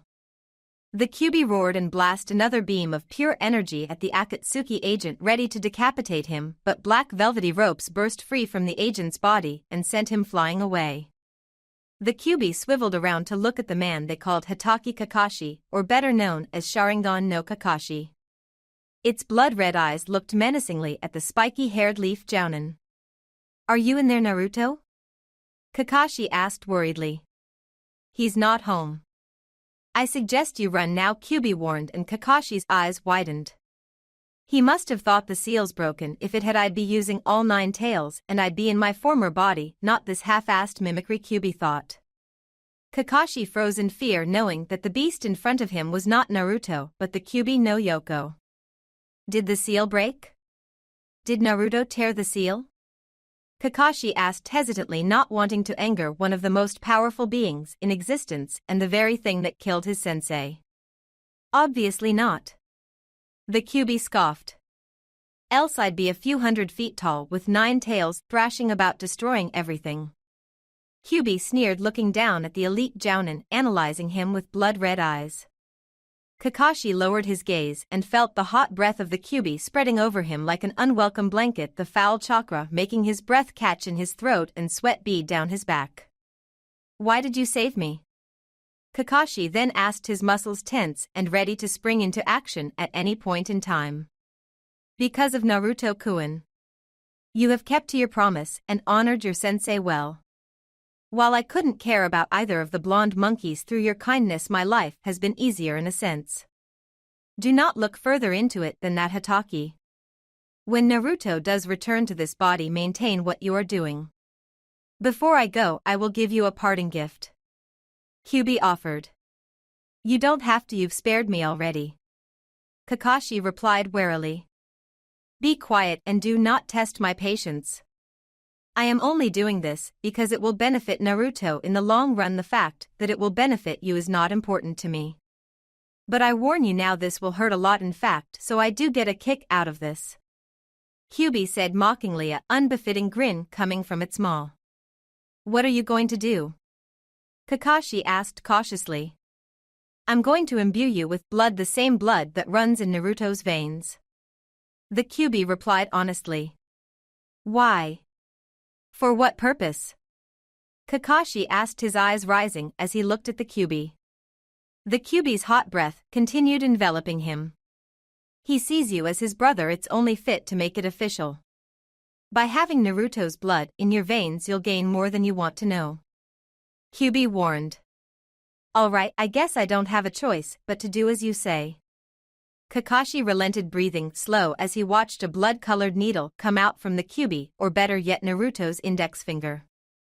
The needle pricked into his arm and Kakashi screamed as it felt like flames consumed him whole. It was like Itachi set him aflame with the Amaterasu. It burned agonizingly slow and his throat was hoarse from screaming, his eyes were itching and burning and he wanted to claw them out with his bare hands. His hands instinctively moved up to claw at his eyes, but the Kyuubi gripped him. Don't move, it's over. It warned, and suddenly the pain was gone. Kakashi dropped to his knees and grabbed a kunai. He wasn't sure if he was going to attack the Kyuubi or himself yet. Look at your eyes. The Kyuubi commanded roughly. There was some side effects. Kakashi flipped the kunai on its side so it reflected his face and saw his eyes. They were both a light brown, just like his normal eyes, just like his father's. My Sharingan, it's gone. Kakashi cried out hoarsely. Is it? The Kyuubi asked, grinning again, and Kakashi was sure he'd piss himself if it grinned again.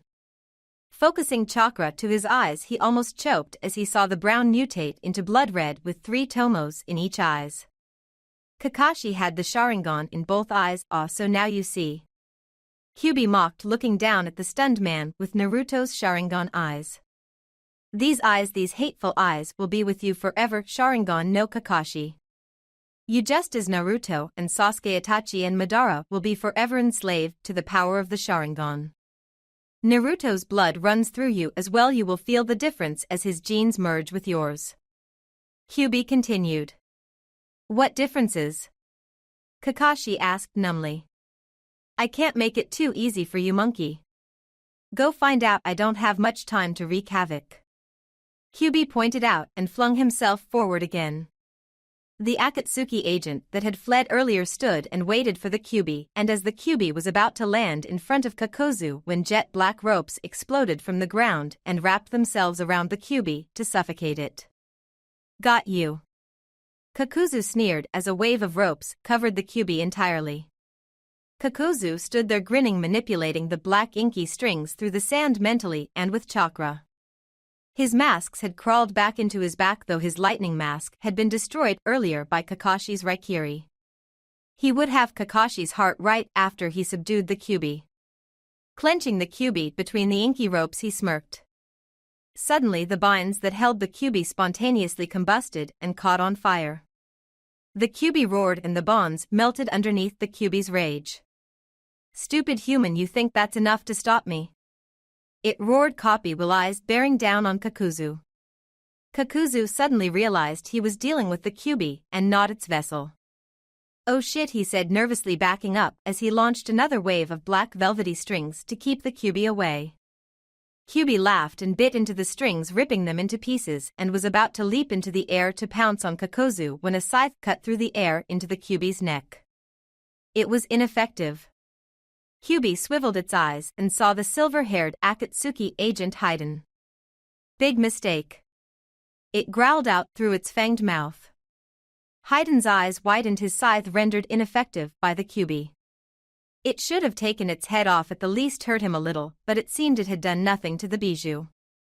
"Haiden, run report to leader the situation," Kakuzu ordered. "No, I'm not leaving you here, fucker.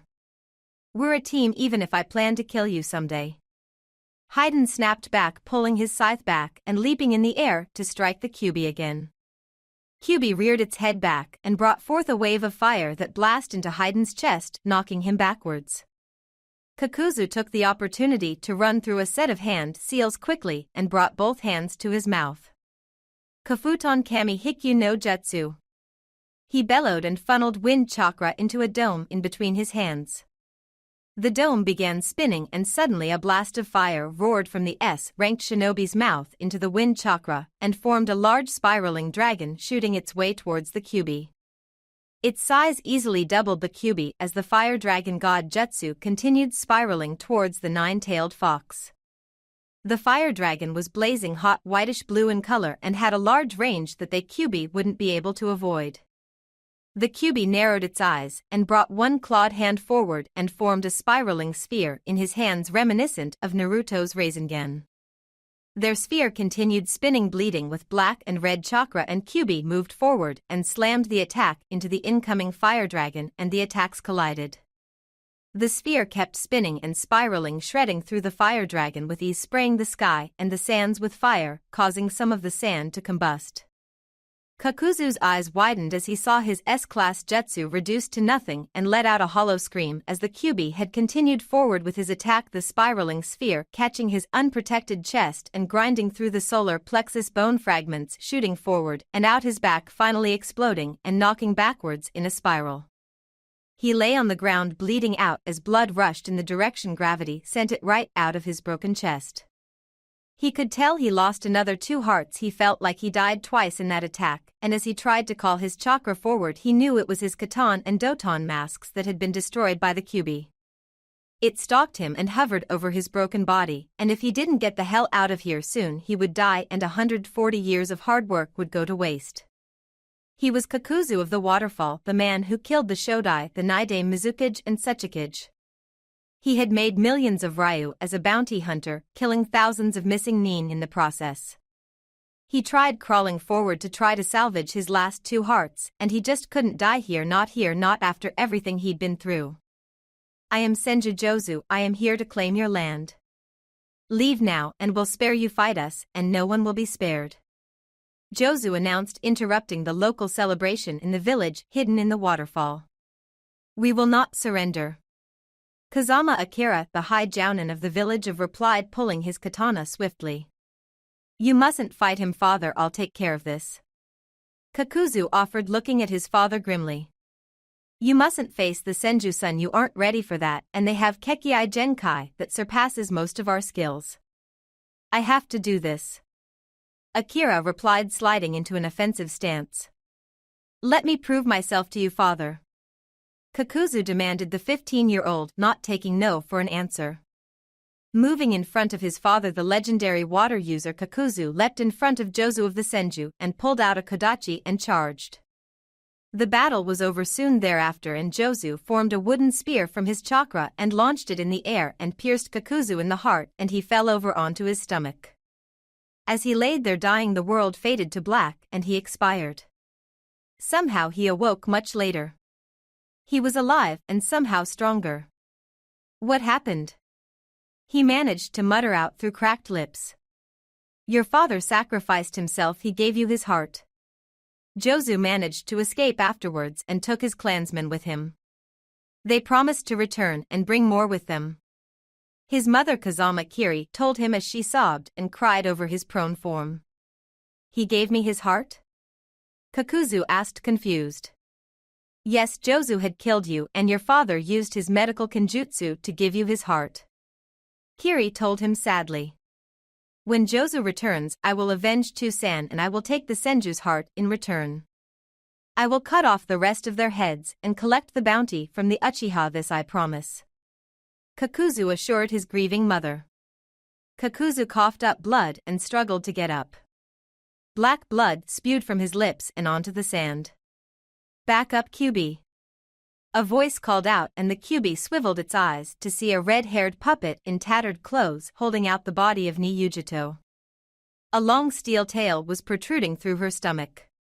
Knowing puppet users loved poisoned, Kyubi now knew the reason for her death. "I suggest you let her go this instant," Kyubi growled out. "Only if you surrender to us," the red hair puppet bargained. "Let her go now," Kyubi roared out. "Surrender," the Akatsuki agent repeated. Kyubi glared and disappeared in a flash, his mouth opening and catching the surprised Akatsuki agent by the throat, clenching down hard and ripping his head clean off. Smashing the wooden head between his teeth and spitting it out, the Kyubi walked over to the fallen Yujito and looked at her sadly, almost longingly. "Not just yet, Nibi-chan, not yet," Kyubi stated. Haiden rushed to jump in when he was interrupted, Uchiha Itachi grabbing him and slamming him back down. "We need to go now," Itachi ordered, looking at Kakuzu and Haiden. "I will kill that Bijou fucker. I will show him that Jashin destroys his enemies, the power of my religion," Haiden screamed, holding his scythe in front of him. "Do not let your anger blind you into believing you can defeat the Kyubi, especially when it is seething with anger. Your partner Kakuzu is in no condition to fight and you aren't in best shape. I am almost out of chakra and the Kyubi killed Kisame and Sasori and Deidara has yet to defeat the Ichibi. We must regroup and try again," Itachi said calmly. "No. Jashin must receive his offerings today. The blood of the non-believers must be spilled, Uchiha Itachi," Haiden shrieked out, raising his scythe to his lips. "What are you doing?" Itachi demanded. "Giving my god what he deserves," Haiden replied, licking the blood on the blade clean before deftly stabbing himself on the foot and watching in amusement as blood seeped from his foot as he formed a circle in the sand. Kyubi laid Yujito down to the ground and held a clawed hand over her chest. "You cannot die yet, Nibi," Kyubi stated, and his hand glowed pitch black, and slowly the organs pierced by Sasori's tail began to regenerate. The pierced flesh began stitching itself back up and her fatal wound was healed with nothing but a slight scar left in its place. Black flames began seeping from her pores, covering her whole body. Haiden's skin turned black with a white skeletal outline, his normally purple eyes turned black, and he finished a star on the inside of the circle. "Respect my god!" Haiden screamed and grabbed a kunai. "Chidori!" Sasuke screamed, ramming Haiden in the back with a lightning-filled fist. Sasuke's fist burst through Haiden's chest and the Jashinist began laughing insanely before ripping himself free and clubbing Sasuke hard across the face, sending him backwards. Suddenly the Kyubi roared in rage as a hole appeared right through his left side. The hole tore through the lung all the way into the back. The Kyubi fell flat on his face into the sand and the skeletal frame disappeared and the 6 tails began receding one by one. The two groups watched in amazement as the Kyubi slowly reverted back into a Naruto whose skin had been burned off in the process of turning into the 6-tailed beast. Naruto slowly opened his eyes, blood-red spheres peering into his best friend Sasuke. "God, you always did fuck shit up," Naruto commented as Sasuke rushed to his side. "What happened? Why did you receive the wound I gave Haiden?" Sasuke demanded. "Baka, he almost sliced me in half. His jutsu must rely on that circle he's standing on. He must have swallowed my blood that was on the scythe, and that's what his jutsu must do." If he swallows the enemy's blood, the enemy receives whatever damage is done to him, and since he's immortal, he can live through that. Naruto whispered out. How do we stop it from hurting you? Sasuke asked frantically. Get him outside the cursed circle, stupid. Naruto croaked out, blood spewing from his lips. His head turned slightly and his eyes dulled. Naruto! Sasuke bellowed. Somehow, in some twisted irony, he had done what Itachi had done. He had killed his closest friend. Only he hadn't meant to. Tears slid down his cheeks and he felt hot, seething rage at the Akatsuki for having put them through this. He ignored Haiden's taunts and laughter and continued sobbing out. Naruto, we must go now. Itachi demanded crossly, his Sharingan morphing into twin three-sided pinwheels. What's the rush? We got the brats where we want them. Haiden replied. I'm leaving, you can choose to stay.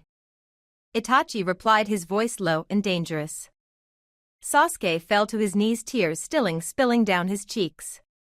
Bending over, he picked up Kakuzu off the sand and disappeared in a swirl of black flames after giving his brother one last final glance. Sasuke hovered over Naruto's body, tears spilling down onto Naruto's frame. Sasuke didn't notice that Sasori's headless body had stood up on its own accord and its tail slid through the sand before rising up, ready to attack Sasuke and pierce him like he did to Yujito. The tail whizzed by, ready to catch the Uchiha off guard. Whether by instinct or by shinobi prowess, the Uchiha survivor noticed and grabbed the metal tail, yanking it forward and bringing Sasori's headless puppet body with it. As the body was yanked forward, Sasuke pulled his leg back and then brought it forward in a devastating kick to the puppet user's heart, shattering it instantly and spraying blood everywhere. As Sasori's eyes widened in surprise, the redhead's only regret before dying was that his art had been destroyed in a bang like Deidara's. The last thing he saw was a burst of black flames. Sasuke, your eyes, a voice called out, breaking Sasuke out of his concentration. Sasuke looked over at his sensei Kakashi. I know I used the Manjikyu. Sasuke replied curtly. It's different. It's not Itachi's Manjikyu. Kakashi replied. Sasuke looked confused. Come to me again when you have eyes like mine. Run, foolish little brother, despise me, surviving in such a pathetic way, hate me, and come to me again when you have the same eyes as me. For an Uchiha to achieve the level of Manjikyu Sharingan, one must kill his closest friend. Suddenly he realized it. Gone was Itachi's Manjikyu Sharingan, replaced by his own kaleidoscope. Pulling out a kunai and holding it to his face, he almost sobbed. Instead of Itachi's three-sided pinwheels, there was an 8-pointed star in a sea of red. The gift, the price he had paid for killing his best friend. Naruto. Your blood will be for Jashin. Haiden cried out, interrupting his sobs. Your blood will be for Naruto. I will avenge his death. Sasuke replied, sliding into his offensive stance. 60 armed shinobi in Umbu-like gear were kneeled in front of him, waiting for his signal. A man hobbled out with a cane, half of his face hidden by white bandages with tufts of hair poking out and an X-like scar on his chin. I have a mission for you. The Reikage has sent his Jinchuriki and his team to destroy Konoha. You are to stop them at all costs. Godame-sama has sent out a few teams of his Umbu as well, but they will be too weak to stop the Hachibi's vessel. Assist them and confront the Kumo ninja directly. That is why you stand in front of me in Umbu gear. You are to appear as one of their ninja and not one of mine. Hurry now and do not let lightning destroy the tree that is Konoha. Once the tree is destroyed, so are its roots, remember that. Giving the signal, 40 of the ninja disappeared in a flash, and then there was 20 remaining. Those that remain should the others fail and the Hachibi destroys Konoha. Your assignment is to assassinate the Godame, thus allowing me to become Rokudame. Danzo ordered, and the other 20 disappeared in a flash. The pieces were sliding into place. He would be a fool to let his most likely last chance slip between his fingers like his fingers. Hobbling out of the Central Forces room, he managed to make it to his secret private office that not even Nina knew about. Sitting down at his seat, he placed his palms together and contemplated Sarutobi's final words to him. "Good afternoon, old friend," Sarutobi called out, walking into his hidden office. Danzo's eyes widened and clutched a kunai, ready to slice his throat, until he saw it was the recently retired Hokage. "How do you know where this office was? It no one should know," Danzo demanded. Sarutobi smiled wearily. "I have always known where you hide at, rat," Sarutobi replied. "Yes, I still remember us in Umbu.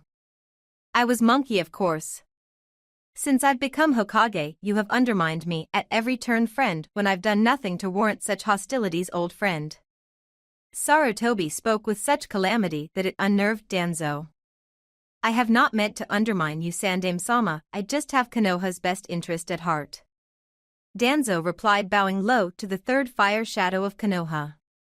"There is no need for such formalities, Danzo-kun.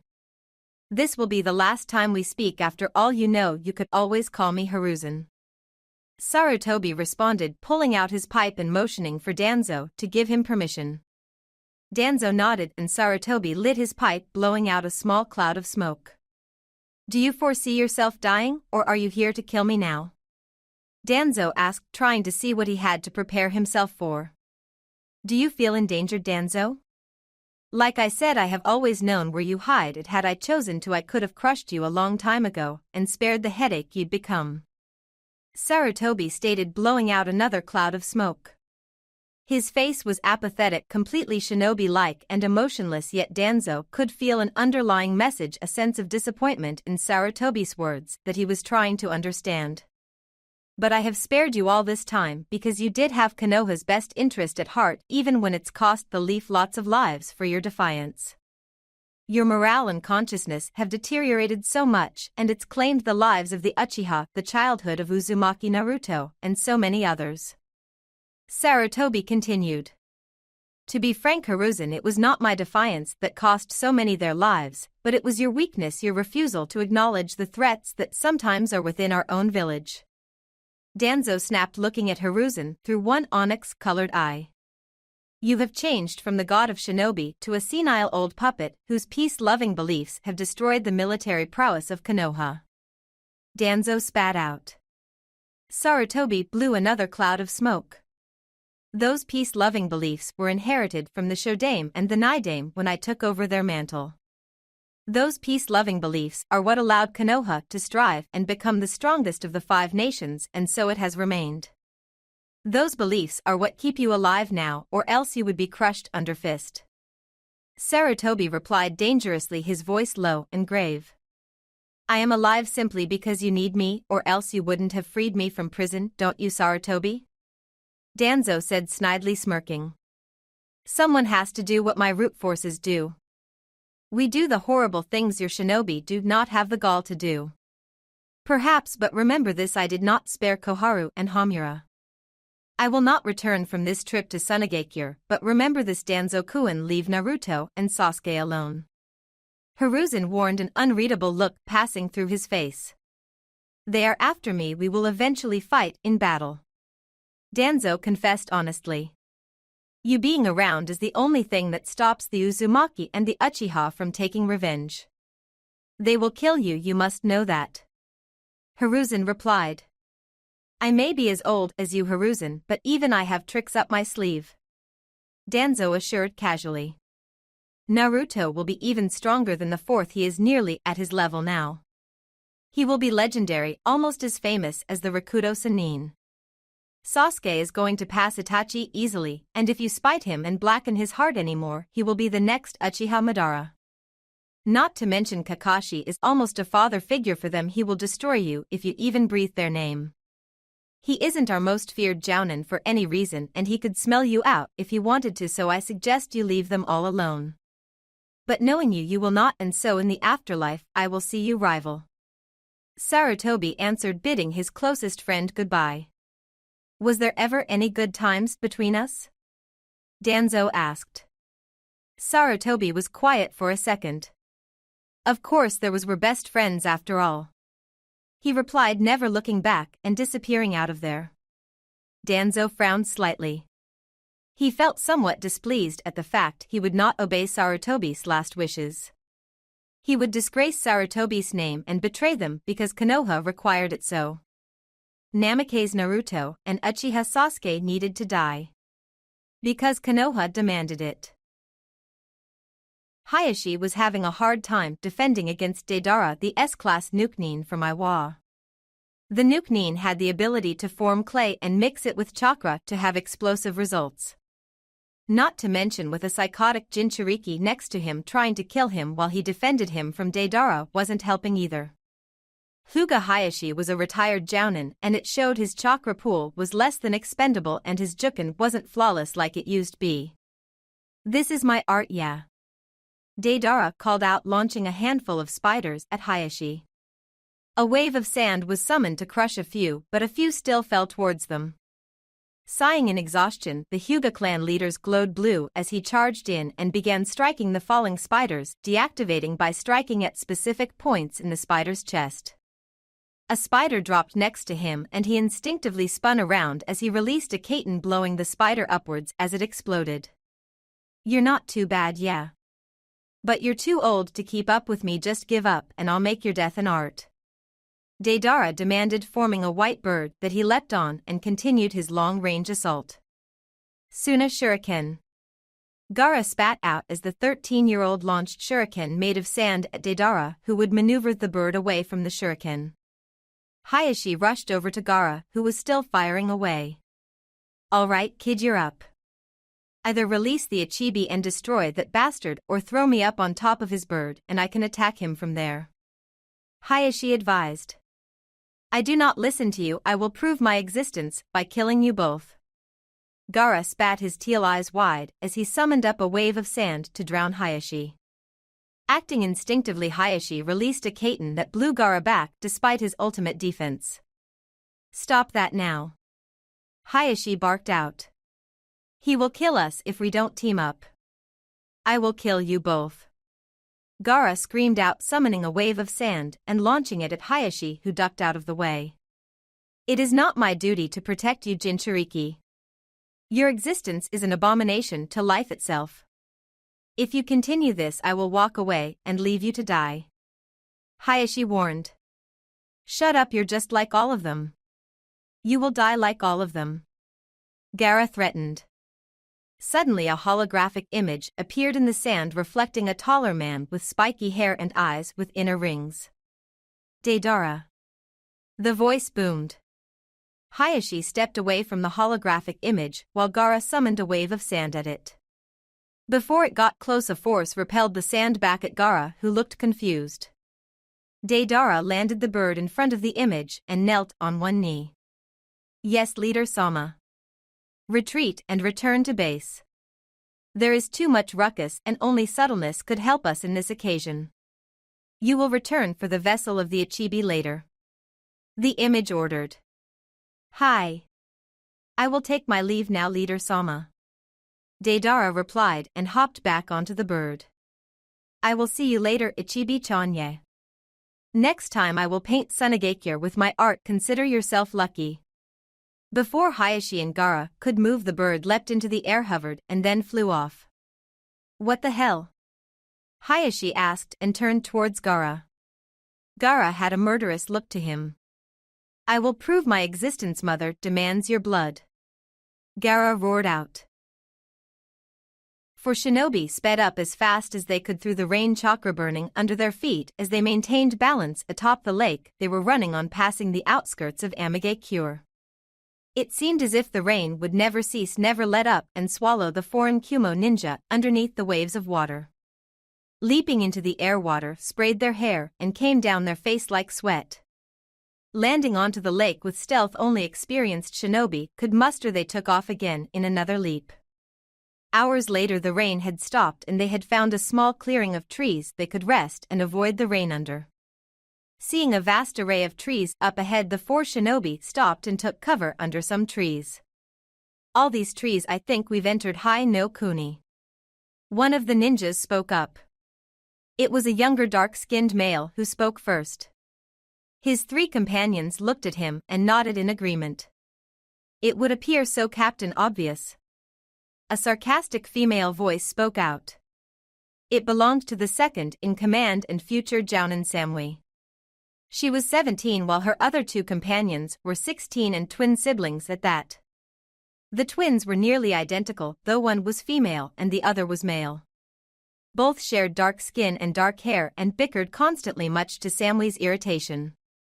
Samui herself was taller than most females under the Reikage's rule. To complement her height, she had long slender legs and large breasts she tried to conceal with no avail. Her stomach was flat and toned, her eyes were honey-colored, standing out in comparison to her pale skin and blonde hair. "Did you want to rest?" Samui called out to her Taicho. "Yeah, let's stop here. We're just outside Konoha, nothing to fear." The Jinchuriki of the Hachibi replied. The vessel for the eight-tailed ram was an odd one indeed. The brother of the Reikage was tall and dark-skinned like a Lotan Kumo, with blonde hair and odd tattoos on his cheeks, and carried 7 swords. "Hi." Samui agreed. "Destruction will come tomorrow. Konoha will weep in sorrow." The Hachibi rhymed with all seriousness in his voice. "Fuck, that hurt." Naruto growled out, scaring a teary-eyed Sasuke. "You're alive!" Sasuke cried out, standing up and looking at Naruto with unshed tears in his eyes. "No shit, how did you deduce that one, genius? Was it my ability to speak or the added-on sarcasm?" Naruto asked, groaning as he stood up. Flexing his muscles, he looked down at the spot where the oozing hole should have been. There was none, and the muscles and skin had grown together and regenerated completely thanks to the Kyuubi's influence. "You died earlier, I killed you, and your heart didn't beat," Sasuke announced, and Naruto frowned. "Are you sure?" Naruto asked, stretching his limbs. "Are you all right?" "God, I thought you were dead," Kakashi said, using the Shunshin to appear in front of Naruto. "I don't think I died," Naruto said, cocking his head to the side. "You did. I even gained the Manjikyu Sharingan, my Manjikyu Sharingan, out of it." Sasuke continued, his voice hysterical. "You got a new Manjikyu? Cool, let me see," Naruto demanded, walking up to Sasuke and getting in his face, peering at the raven-haired Uchiha with a fox-like look to him. "Get out of my face, Naruto. I'm not a circus animal." Sasuke grunted before flaring his chakra, and his black eyes shifted from black to red and black with an 8-pointed star. "That is so cool. I wonder what my Manjikyu will look like," Naruto said, poking Sasuke in the forehead before looking over at Kakashi. "Do you have a genjutsu over your eyes?" he asked. Kakashi gave him a blank look before realizing what he was talking about. "No, it's not a genjutsu," Kakashi stated. Then, after seeing Naruto's confused look, he elaborated. "When you let the Kyuubi out, it injected me with your DNA. It told me I could now use the Sharingan in both eyes because I shared your blood and your genes. It said there would be some side effects and I'd notice it, but I haven't yet. We need to go back to Konoha soon, and I need to research what it's done to me," Kakashi pointed out. Naruto nodded and felt a pair of arms around his neck. "Thanks for saving me," a familiar voice said, and the hair on his neck stood on end. "Yujito-chan," Naruto asked dumbly. "I thought you died." "I watched you die," he mumbled. "Same could be said about you, Naruto-kun," Yujito said quietly. "You saved me though, if that's what you're wondering," she said, and then released him, and he turned around and got a good look at her. She had the same honey brown eyes he remembered, the same blonde hair in a braided ponytail. She had the same silky skin, as if woven by God himself, smooth to the touch, and he distractedly brought a hand to her face to lazily trace her features with his calloused digits. She smiled against his touch and pulled him in for a kiss, pressing her lips against his, and he knew without a doubt that he loved Yujito. Kissing her again, he pulled back as Kakashi placed his hand on his shoulder. "There's time for that later. Right now, there's 2 other battles going on," Kakashi stated and pointed out east. Naruto looked in the direction and saw one battle with sand flying all across the scene, waves of it coming up from the sand floor trying to drown the other opponent. In the other battle, Naruto immediately recognized one of the fighters. It was the Sandaime, who was looking weary and aged as he ducked a long sword that was coming from the other man's mouth. "What the hell?" Naruto asked. "That's Sandaime-sama taking on Orochimaru, one of the Sannin," Kakashi said gravely. "Orochimaru, I've heard of the name, also known as the Hibi Sannin, right?" Sasuke asked. "Yes, he, Tsunade and Jiraiya formed the group of the Densetsu no Sannin, the legendary three ninja, a long time ago. Their skills are equal and on par with each other. Orochimaru was the most infamous of them all for his betrayal of Konoha. As you personally know, Naruto, the Sannin are hermits who left Konoha to do as they pleased. Only Jiraiya returned. Tsunade is still abroad and Orochimaru became a Nukenin. Orochimaru left upset that he didn't become the Yondaime and was run out of Konoha once he was found to be experimenting on children, killing almost all of them. He is dangerous, an S-class Nukenin, trying to achieve immortality, so I suggest you tread carefully. But we must protect the Sandaime, so let's go. The faster we get him out of here the better," Kakashi announced. "Hi, let's go, Kaka-sensei. We should split up. Sasuke and Yujito help out the ally in the first battle, me and Kakashi will handle Orochimaru," Naruto stated. "Hi," Sasuke said warily and gave Naruto a small nod. "I'll see you later, Taicho. Don't die again." Sasuke gave Naruto and Kakashi a mock salute and Naruto and Yujito held hands for a second before the two of them disappeared to jump into battle. Kakashi and Naruto took off flying across the sand and Naruto activated his Sharingan, 3 tomos spinning in each eye. His black cloak was tattered, so he ripped it off in mid-jump and tossed it behind him, leaving him in just a standard black on black shinobi uniform with the dark green Chunin vest. As they got closer, Naruto got a better look as he analyzed the scene with his Sharingan. The Sandaime looked to be on his last legs and the opponent he was facing gave Naruto the creeps. He was a taller shinobi with disgusting pale white skin, almost paste-like white. He had long jet black hair and golden amber eyes with a ring of purple around them. The man looked like a snake. Orochimaru slashed downwards with the large blade in his mouth and cut the Sandaime across the back of his legs, and Sarutobi fell to the sand on his knees. Orochimaru reared back and was about to decapitate him when Naruto applied chakra and disappeared in a crack, almost immediately summoning himself over to Orochimaru and taking a kunai and blocking the large blade before planting his boot in the Nukenin's stomach, kicking him backwards. Orochimaru stumbled back across the sands and Naruto took the time to look at the Sandaime. "Gigi, what are you doing? The creepy snake man's kicking your ass," Naruto commented, pulling the retired Hokage to his feet. "Are you all right?" Kakashi asked as he appeared next to them. "Yes, Kakashi-kun, I am fine thanks to Naruto-kun here. I am not as strong as I once was, regrettably," the Sandaime said. "We're here to help, Gigi," Naruto offered. "I know, and I thank you for that. Before we continue this fight, promise me something," the Sandaime said gravely. "What is it? Anything, old man," Naruto assured him. "Forgive me, I've done a lot in my reign as Hokage, things you don't know about yet, but will later. I've always loved you as if you were my own grandson, but for the sake of the village I've allowed things and pardoned those I shouldn't have. No matter what, when you hear those things that will make you hate me, I'll understand. Hate the Sandaime Hokage for all it's worth, but forgive me, Sarutobi Hiruzen, when you do. In my old age, there's so much I regret, but if you forgive me, I'll know my death will be worth it.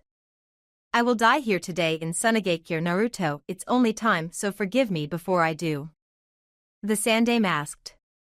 "I already have, old man.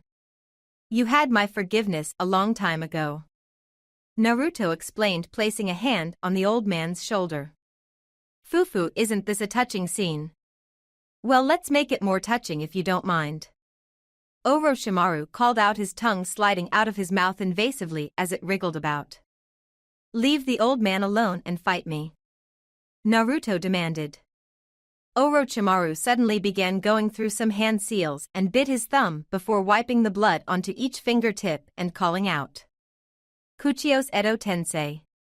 Orochimaru shrieked and slammed the bloody palm onto the ground. The resonating blast knocked the three of them backwards.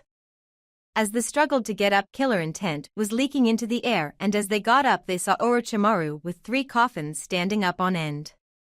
Inside the coffin was the kanji for Ichi and Yon separately on each coffin. Even before they could deduce what that meant, there was the whizzing sound of a kunai being flung in the air. Naruto held out the kunai from earlier in front of him, and there was a streak of yellow, and suddenly Naruto found himself staring into lifeless blue eyes like his once were. A 3-pronged kunai was pressed against his, and he recognized the man he was about to fight. He should, after all. It was the 4th fire shadow of Konoha Namikaze Minato. His father. Chapter 16 Requiem of a Demon. Naruto. Minato whispered, staring down at Naruto with lifeless blue eyes. His 3-pronged kunai was bearing down on Naruto, who was using a kunai to try and push back but found it harder than he thought. Straining his muscles, he pushed back even harder to gain leverage, but the Yondame's foot smashed into his stomach, bowling him right over and sending him crashing to the sand. Before he could even move, there was a flash of yellow, and he barely had the time to register it before the Yondame Hokage kicked him hard across the ribs, sending him sprawling across the sands. Angered by how fast the 4th Hokage was, Naruto's eyes spun faster, the 3 commas in his eyes looking more shuriken-like and deadly. You have to anticipate his movements, see them Sharingan, he thought to himself. Moving back a step, he hurled 2 shuriken at him, only to watch as the Yondame faded from existence and used his space/time ninjutsu to appear in front of him. Bringing his arms in front of him, he blocked the incoming punch, using his arms to take the brunt of the blow. Wincing slightly, he leapt up in the air to knee his dead father in the face, only to have the Yondame sidestep it and kick him hard across the mouth. Fallen backwards, once again the 15-year-old boy wiped the blood of his bruised lip. You're weak, much weaker than I anticipated. Namikaze Minato called out cruelly, sneering slightly. You are not fit to be called my son. Minato jeered out, and tears almost sprung to Naruto's eyes.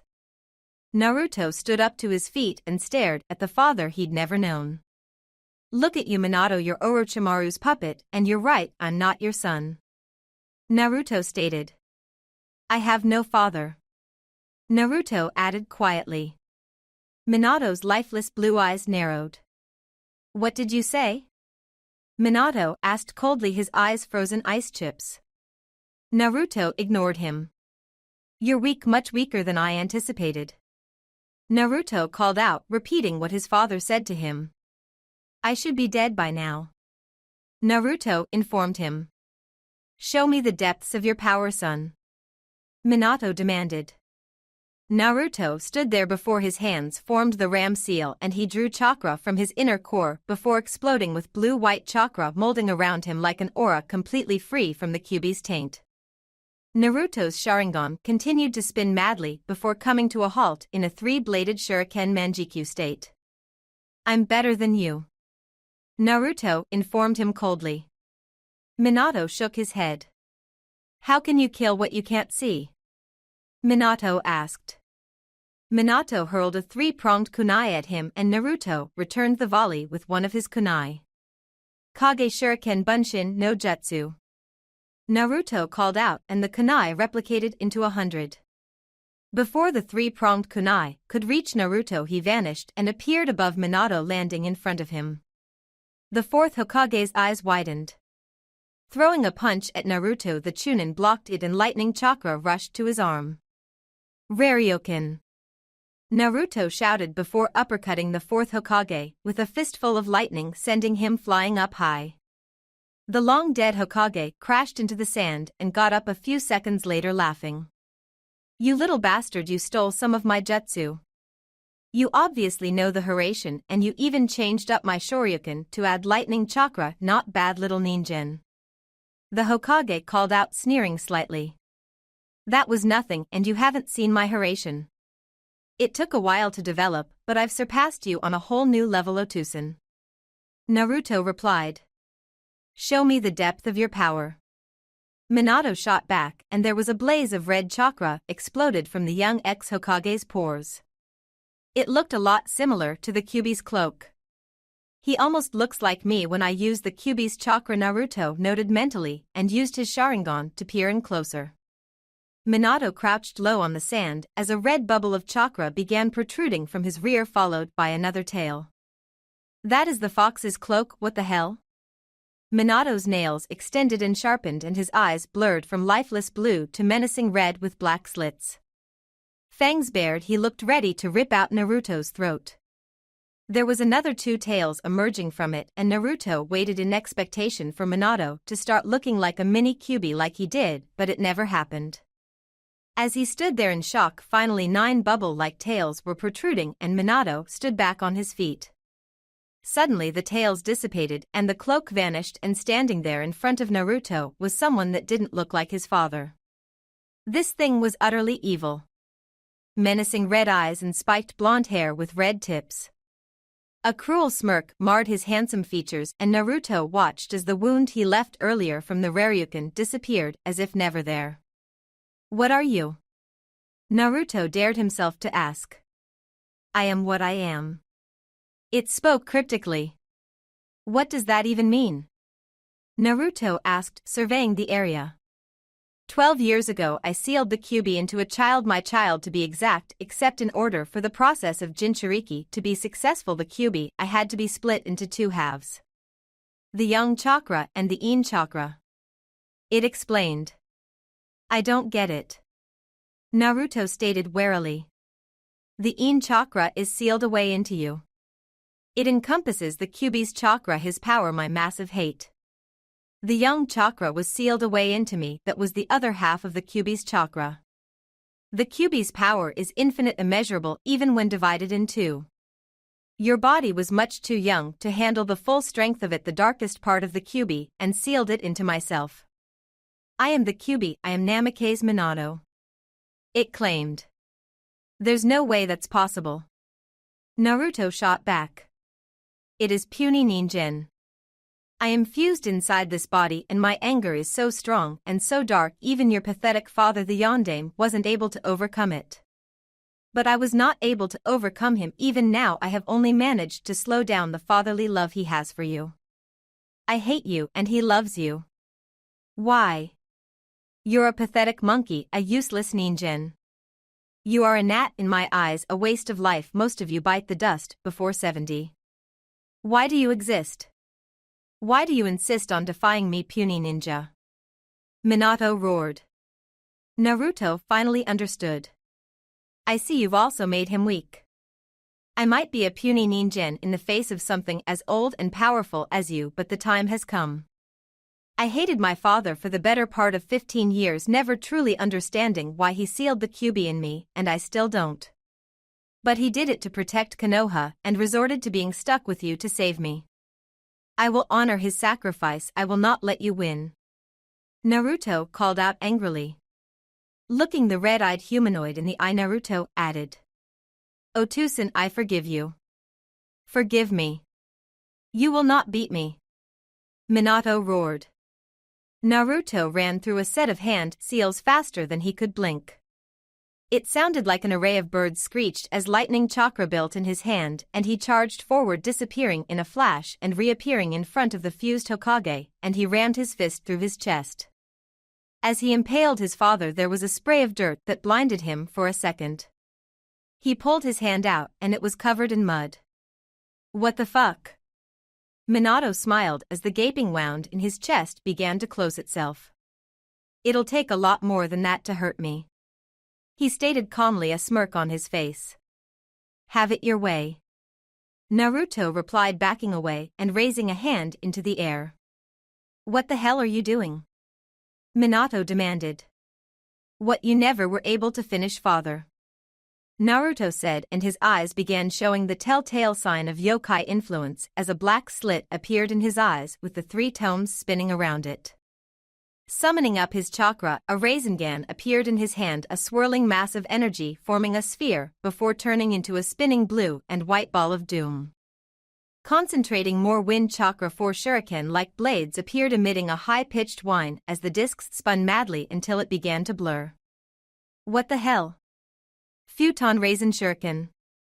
Naruto bellowed and charged, holding the spinning bladed attack in front of him as he attempted to slam it into the yondaime.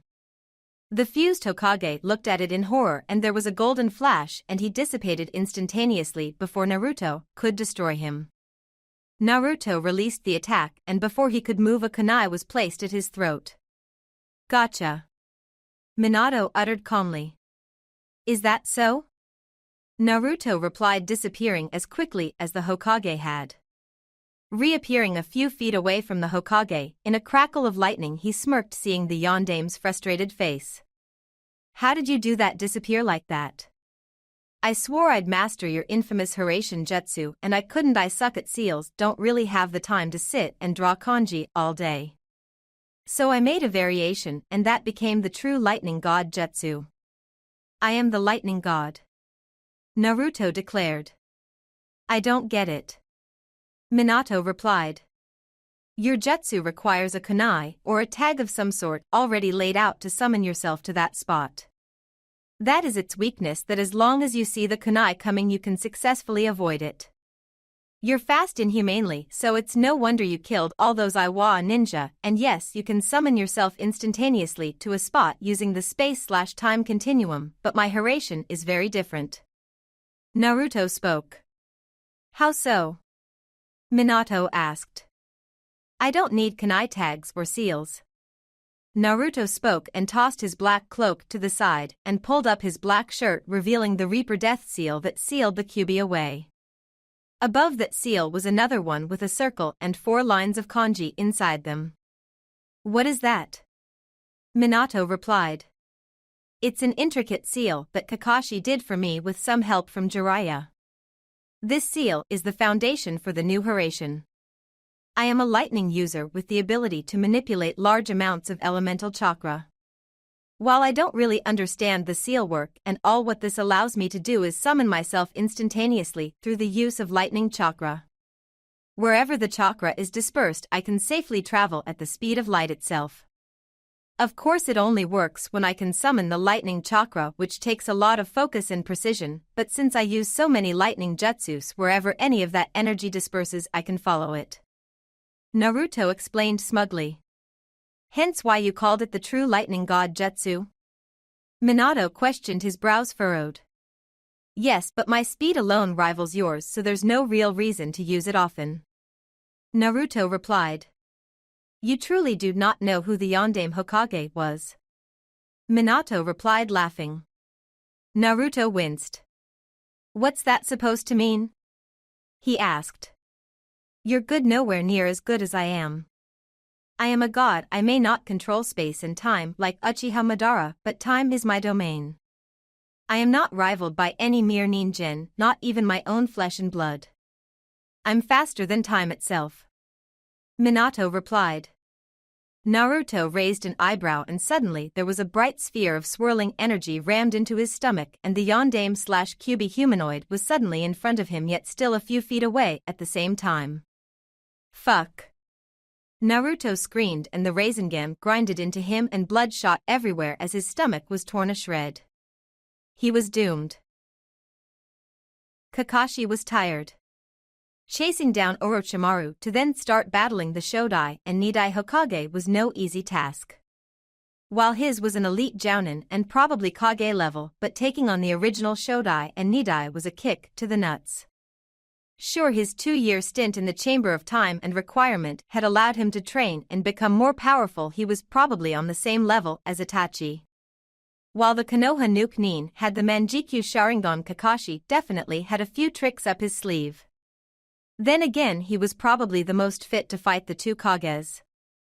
Senju Hashirama was a wood element user, and Kakashi was pretty good with Katan Jutsus as well as Suiton should the Shodain use Katan Jutsus.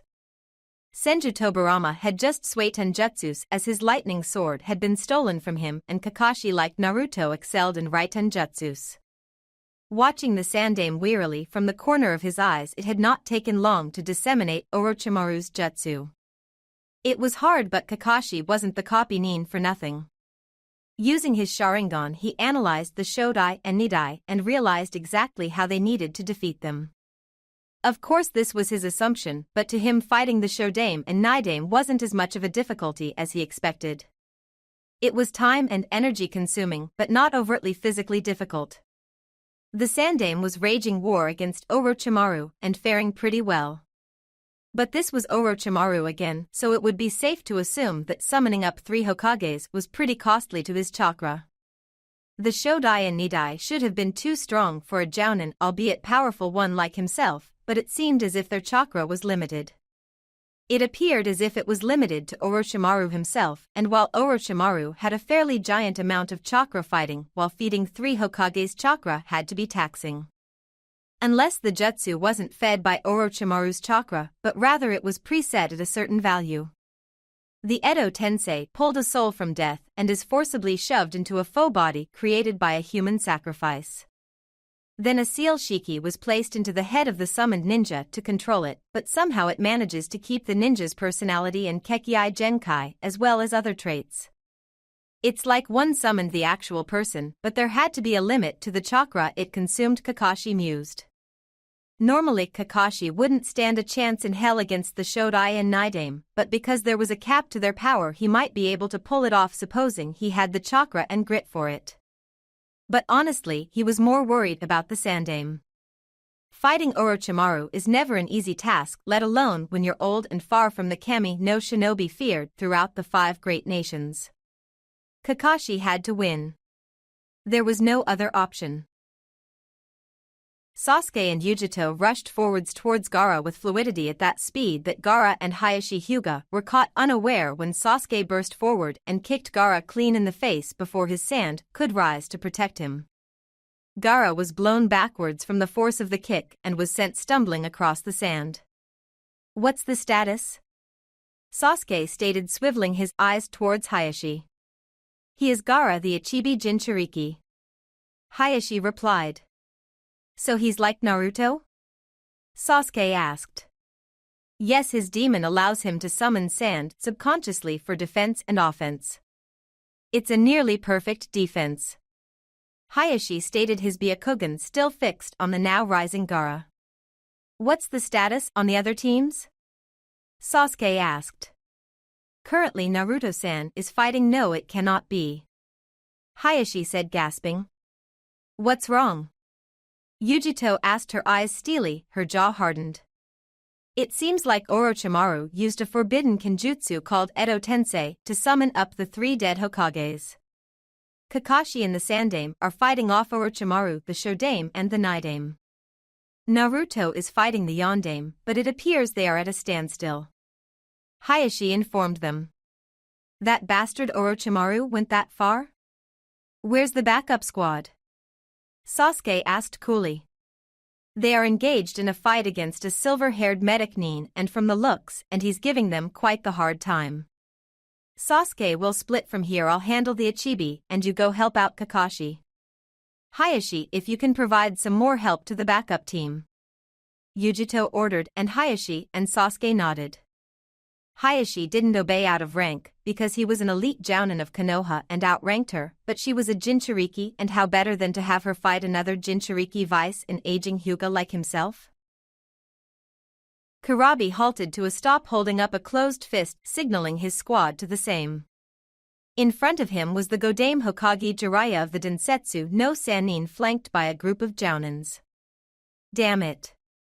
he cursed under his breath, preparing for the inevitable fight. "Stop in your tracks. I am the legendary Jiraiya, the Godame Hokage. One more step and I will kill you." Jiraiya threatened, a steely gaze on his face. "We're just here to talk," Kurabi replied, a smirk on his face. "I highly doubt that. Tread carefully, Kumo ninja.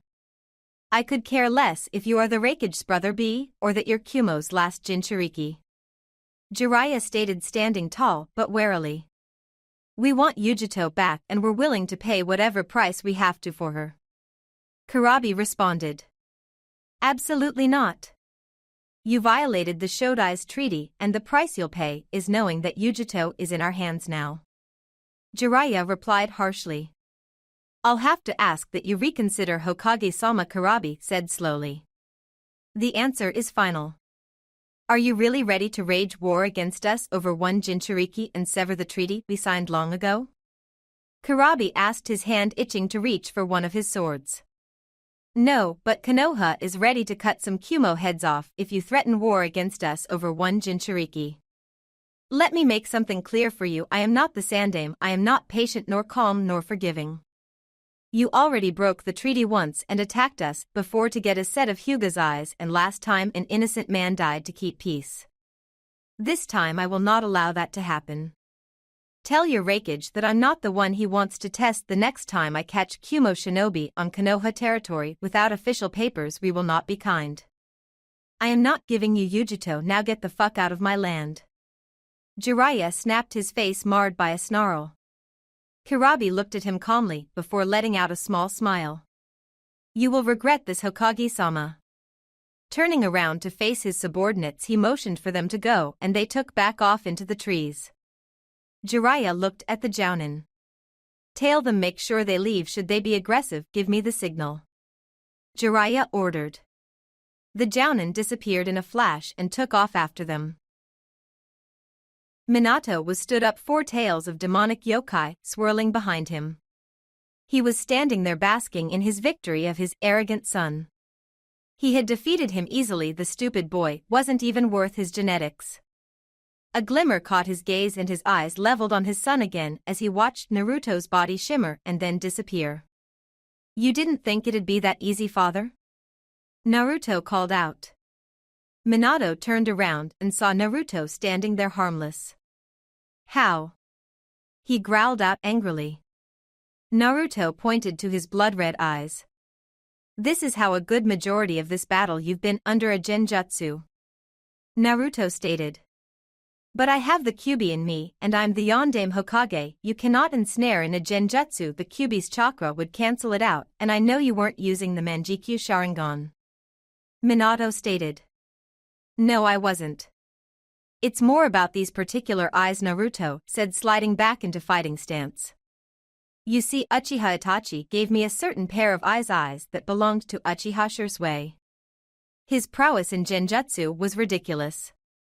This whole time you thought we were fighting, I've had you ensnared in a genjutsu, making you think we were fighting and letting you expend away your chakra. The best part of all of this is that I'm just getting started. Naruto stated, weaving a set of hand seals. So the whole lightning god jutsu was bullshit? Minato asked. Guilty to an extent. No, I'm not good enough to actually separate lightning chakra and travel through it, but I did master your Hiraishin. Naruto replied. Did you now? Minato asked. Naruto smirked and bit his thumb, wiping the blood across a seal that was drawn on his arm. There was a burst of smoke and out came a bunch of tri-pronged kunai. Naruto launched the kunai at Minato and disappeared in a flash of yellow, reappearing in front of him. Keton Gukakyu no Jutsu. Naruto roared, blowing out a massive fireball directly at the dead Hokage. Minato disappeared before it could burn him, and as he reappeared his eyes widened in horror. In Naruto's hand was a shrieking ball of wind, a smaller version of his Rasen Shuriken. Futon Rasengan. Naruto bellowed, ramming the sphere of violent wind chakra into Minato. Minato roared in pain, the sphere crashing into his stomach, needles of chakra going through his pores, his very cells. How had he caught him? He had used his Hiraishin to avoid the fireball, and as he jumped time and space, Naruto had appeared and slammed the Rasengan into him. The force of it was enough to blow him backwards and crashing into the sands. You see, I'm strong, much stronger than you give me credit for.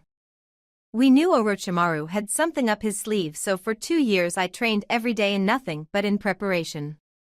I studied jutsus of every element, developed my own studied Fuinjutsu, and came up with my own seals. Jiraiya gave me the blueprint to your Hiraishin, and I developed it further, becoming that much better with it. On top of that, I have the Sharingan damn near developed to its fullest. You're probably wondering how I caught you. Naruto was interrupted as the Hokage stood up and disappeared in a flash, reappearing and kicking him across the chin and knocking him back a few feet. Kid, you're too arrogant and you talk too much. Minato replied, lowering his right hand to the wound and watching in satisfaction as red chakra came out and healed it instantly. Am I? Naruto reappeared over the Hokage's head and brought his fist down, crashing down on his skull. The Hokage shrugged off the blow and jumped away from him, blowing up sand as he came down. You might be strong, but I'm stronger, Minato called out. Naruto reached down deep inside and his chakra flared up, swirling around him in a bluish aura. His hair spiked outwards as electricity surrounded him. Let's test that theory, Naruto boasted, reappearing before the Yondaime once again and ramming his hand through the Hokage's chest with a Chidori. Blood and bones bursted out of the Hokage's back and Naruto tossed him into the air and then threw a kunai above him, disappearing in a flash. Twin Chidori! Naruto cried out, appearing above the Hokage. Minato's eyes widened and Naruto rammed the second Chidori through his face.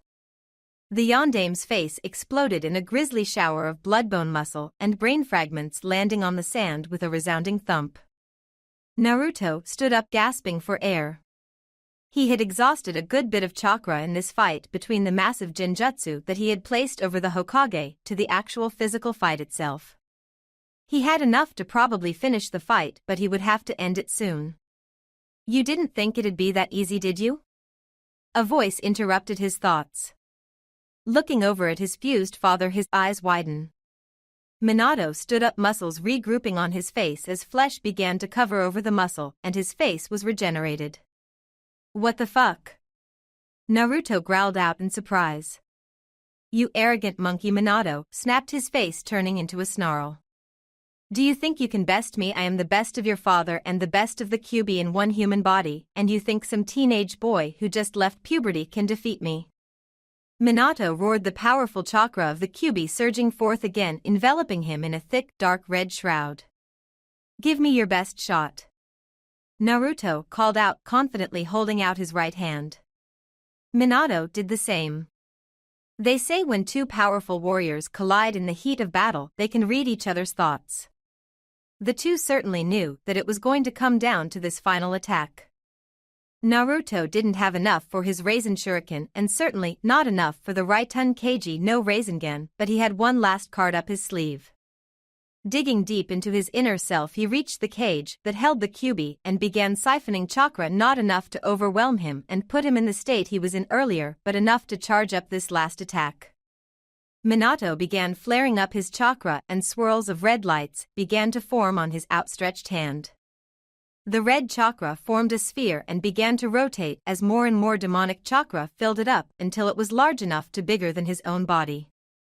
Naruto smirked, summoning up chakra to his own hand, but instead of red lights it was a dark blue, a combination of Naruto and the Kyuubi's chakra completed, mixed into an almost purple tone.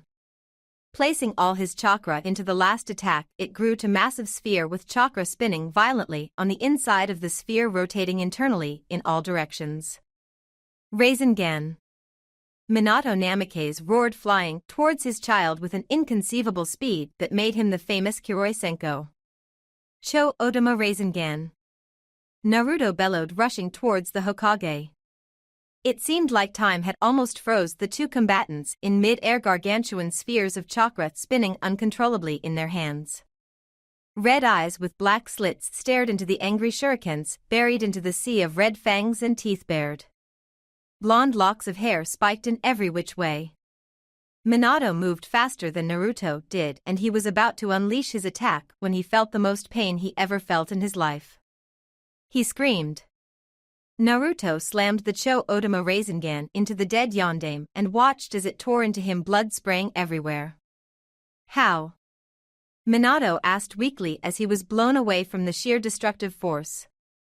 I added a tag on you earlier. I don't need the kunai to use the Hiraishin. Just as you were about to unleash your attack, I moved in when you let your guard up and fucked you up, Naruto said cockily. You insignificant child, Minato cried out weakly, falling backwards.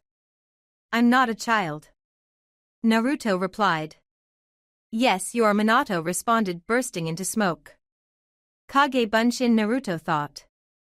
Minato appeared in front of him, fingers glowing with kanji inscribed on each digit.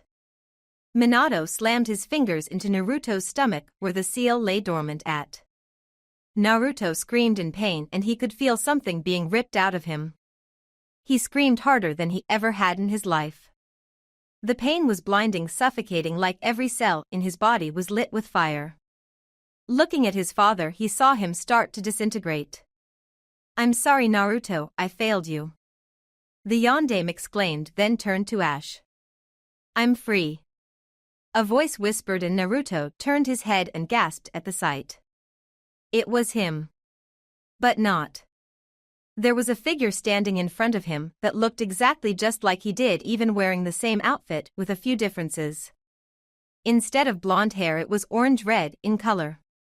Instead of neon green eyes, they were malevolent red with narrow black slits. Whiskers marred the face of the person in front of him just like the ones he had. "Who are you?" Naruto managed to say weakly. "I am you, but I am the Kyuubi no Kitsune, ruler of this world, and I am the last person in this world you want to piss off, and I am very, very pissed off at you, Naruto. So I will spare you today, but I will kill all your friends, and I'm going to kill Yujito Kakashi the Sandaime, and there's not one fucking thing you can do to stop me, boy. No, please don't hurt them," Naruto begged, trying to stand up on his feet. "I told you not to piss me off, that I would be free from that cage one day, and when I did come out I was going to make your life hell. You will know pain, you will know suffering, and you will know death by the time I'm done with you, Naruto-chan." Kyuubi said, a sinister smile on his face. Giving Naruto a chop on the neck, he watched in satisfaction as the boy passed out. "I'm free. I'm free," Kyuubi roared in joy. Orochimaru was stranded. Kabuto was nowhere to be found, probably in the middle of his own battle against the infuriating Konoha ninja. At first, he had been holding his own while he was not as youthful as he once had been. His immortality jutsu had rejuvenated him, and the aging Kami no Shinobi Sarutobi Hiruzen had been no easy task. But ultimately he knew he could defeat him.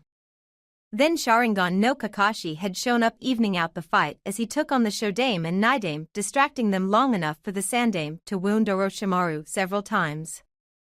Kakashi was the ultimate ninja. He had mastered several elements and used them effectively against the two Hokage. Then Uchiha Sasuke had showed up, and now the fight was all but over. Orochimaru was tired, several wounded, and running low on chakra. The Edo Tensei Resurrection Jutsu drained him as well as the fight. Sasuke had used his Amaterasu and burned the Hokages until they were nothing more than ash, and all three combatants had pressed on Orochimaru. The Sandaime slid into offensive stance, contemplating his next couple moves. He knew the only way he could take out Orochimaru was to use the Reaper Death Seal and seal him away, but the price was steep. He would have to offer up his own soul to the Reaper. But he couldn't be afraid. He was an old man, and he had lived a long, fulfilling life. It was time to pass down the will of fire to the younger generation. He had already passed down the mantle of Hokage to his student Jiraiya, who was the most capable out of all of his students and his favored one after Orochimaru had betrayed him. Tsunade was nowhere to be found, hiding out and putting herself into debt everywhere she went. Before any of them could move, there was a rush of sand billowing all around them and getting in their face, and there stood a figure dressed up like Naruto was earlier. It looked identical to him, only different. Instead of Naruto's blonde spiky locks, the person had orange-red hair with feral red eyes with narrow slits. "Who are you?" the Sandaime managed to ask. "Don't you recognize me, old friend? I am the Kyuubi no Kitsune, ruler of this earth's strongest of all the Bijou." Kyuubi spoke levelly. "How did you get out?" Kakashi asked, reaching down for his kunai. "Orochimaru here resurrected the Yondaime Hokage, who had sealed my young chakra into him. My consciousness managed to overpower him in battle, and I used the Yondaime's Fuinjutsu to open the seal to Naruto's seal as Naruto destroyed Minato's body. The young chakra was released, and I was out of my cage and managed to tear out and hang on to the young chakra, but it came at a price. I had to leave the Yin chakra inside Naruto, but I managed to become free again in this form. I kind of like it," Kyuubi said, flexing his muscles. "It can't be. Where's Naruto?" Sasuke demanded, activating his Manjikyu Sharingan. "I'm so scared, Sasuke. I like those eyes almost as hateful as your founder Uchiha Madara." Naruto is alive for now, but I will kill him slowly and painfully for his arrogance and for not respecting me as he should have. The best part of it all is that I'm an exact duplicate of Naruto. All his techniques are stored here. Kyuubi pointed at his skull. All that knowledge down to his very genetics. See, your Sharingan doesn't scare me, Sasuke, I have my own. Kyuubi continued and flared up his chakra, and his eyes adopted the look of the famed Kekkai Genkai, looking almost exactly like the regular Sharingan with slits going down the middle. What do you want? Kakashi demanded, body tense and ready to move. I want to kill you all, and then I'm going to take over the world. I'm going to destroy the Akatsuki and become the Kage of all 5 nations. Millions will die, daimyos will be slaughtered, but there will be peace and the world will bow down to me and only me. Naruto will die and I will form my own army of Jinchuriki to use as weapons, and nothing and no one can stop me. All of you are insignificant, your life is meaningless, you have no purpose, no reason to exist in this prison you call life, but I will give you one. You will all serve me. You will worship me, love me, and I will be your god. That sounds crazy, Sasuke deadpanned. The Kyuubi merely smirked. Kakashi moved, blurring through his shunshin and appearing in front of Kyuubi, lightning howling in his hand. The Kyuubi didn't move and his arm suddenly whipped out and grabbed Kakashi's wrist. This is how you thank me for the gift I gave you, puny little ninjen? Kyuubi asked, snapping Kakashi's wrist effortlessly. Kakashi cried out in pain and he stared into the cold, calculating Sharingan of the Kyuubi. Sasuke reacted and leaped in the air, landing a swift kick across the Kyuubi's face. The Kyuubi didn't even flinch and shrugged the blow off as if it were nothing. Kicking Kakashi in his chest and knocking him backwards, he swung under Sasuke's next kick and cut Sasuke with an uppercut. Reryuken. Lightning blasted out of the Kyuubi's fist and blood sprayed everywhere as Sasuke's mouth busted open and his skin peeled on his face from the sheer current of electricity. Before Orochimaru could even move, the Kyuubi advanced upon him. One hand shot out and grabbed Orochimaru by his throat. Squeezing tightly, he cut off all circulation from Orochimaru's body. I should thank you for unknowingly giving me the opportunity to come back. Do not think for 1 second I have forgotten your slights against me, Orochimaru. I didn't. I'm going to kill you, but for setting me free I'll make it painless and fast. Kyuubi boasted, squeezing even harder around Orochimaru's throat. Rearing his head back, lights of white and black chakra began to amass in his mouth, forming small bubbles of chakra. Orochimaru tried to move, but it was to no avail. The Kyuubi was not letting him go. Noticing his struggles, the Kyuubi grabbed his right arm using his free hand and ripped it clean off, blood and skin spraying everywhere. Grabbing his left one, he tore that clean off as well, blood landing on his face and dripping down his cheeks. Orochimaru tried to scream, but all that came out was a bubbly gurgle. Kyuubi had ripped his arms clean off to prevent him from using any substitution jutsus to get away from the next attack. Releasing Orochimaru, he brought his head forth and unleashed a tail beast bomb. A massive surge of chakra flooded from his mouth, encompassing Orochimaru, entirely drowning out his screams. Orochimaru was dead. Turning around to face the Konoha ninja, the Kyuubi spoke with a sinister smile. Consider yourselves lucky. I'm going to let you live for now. The previous fight took a lot of energy out of me, but I will come back and I will destroy you all. Live life like there's no tomorrow, because there isn't going to be one, and that I can promise you. Sasuke and Kakashi were still reeling from the Kyuubi's previous attacks. Sarutobi stepped forward. Do you honestly think we're going to let you walk away alive? He said, sliding into his stance and pulling out his bow staff. I was hoping you'd say that. The Kyuubi replied, disappearing in a flash of red and black and appearing behind the Sandaime Hokage. Before Sarutobi Hiruzen could even turn around, the Kyuubi snapped his neck, letting his body fall to the ground, his body an empty carcass, motionless and without life. Sasuke's eyes widened and he let out a snarl. You bastard. Trying to get up, face still raw in certain areas, he was about to attack until Kakashi grabbed his arm. Stop, live to fight another day.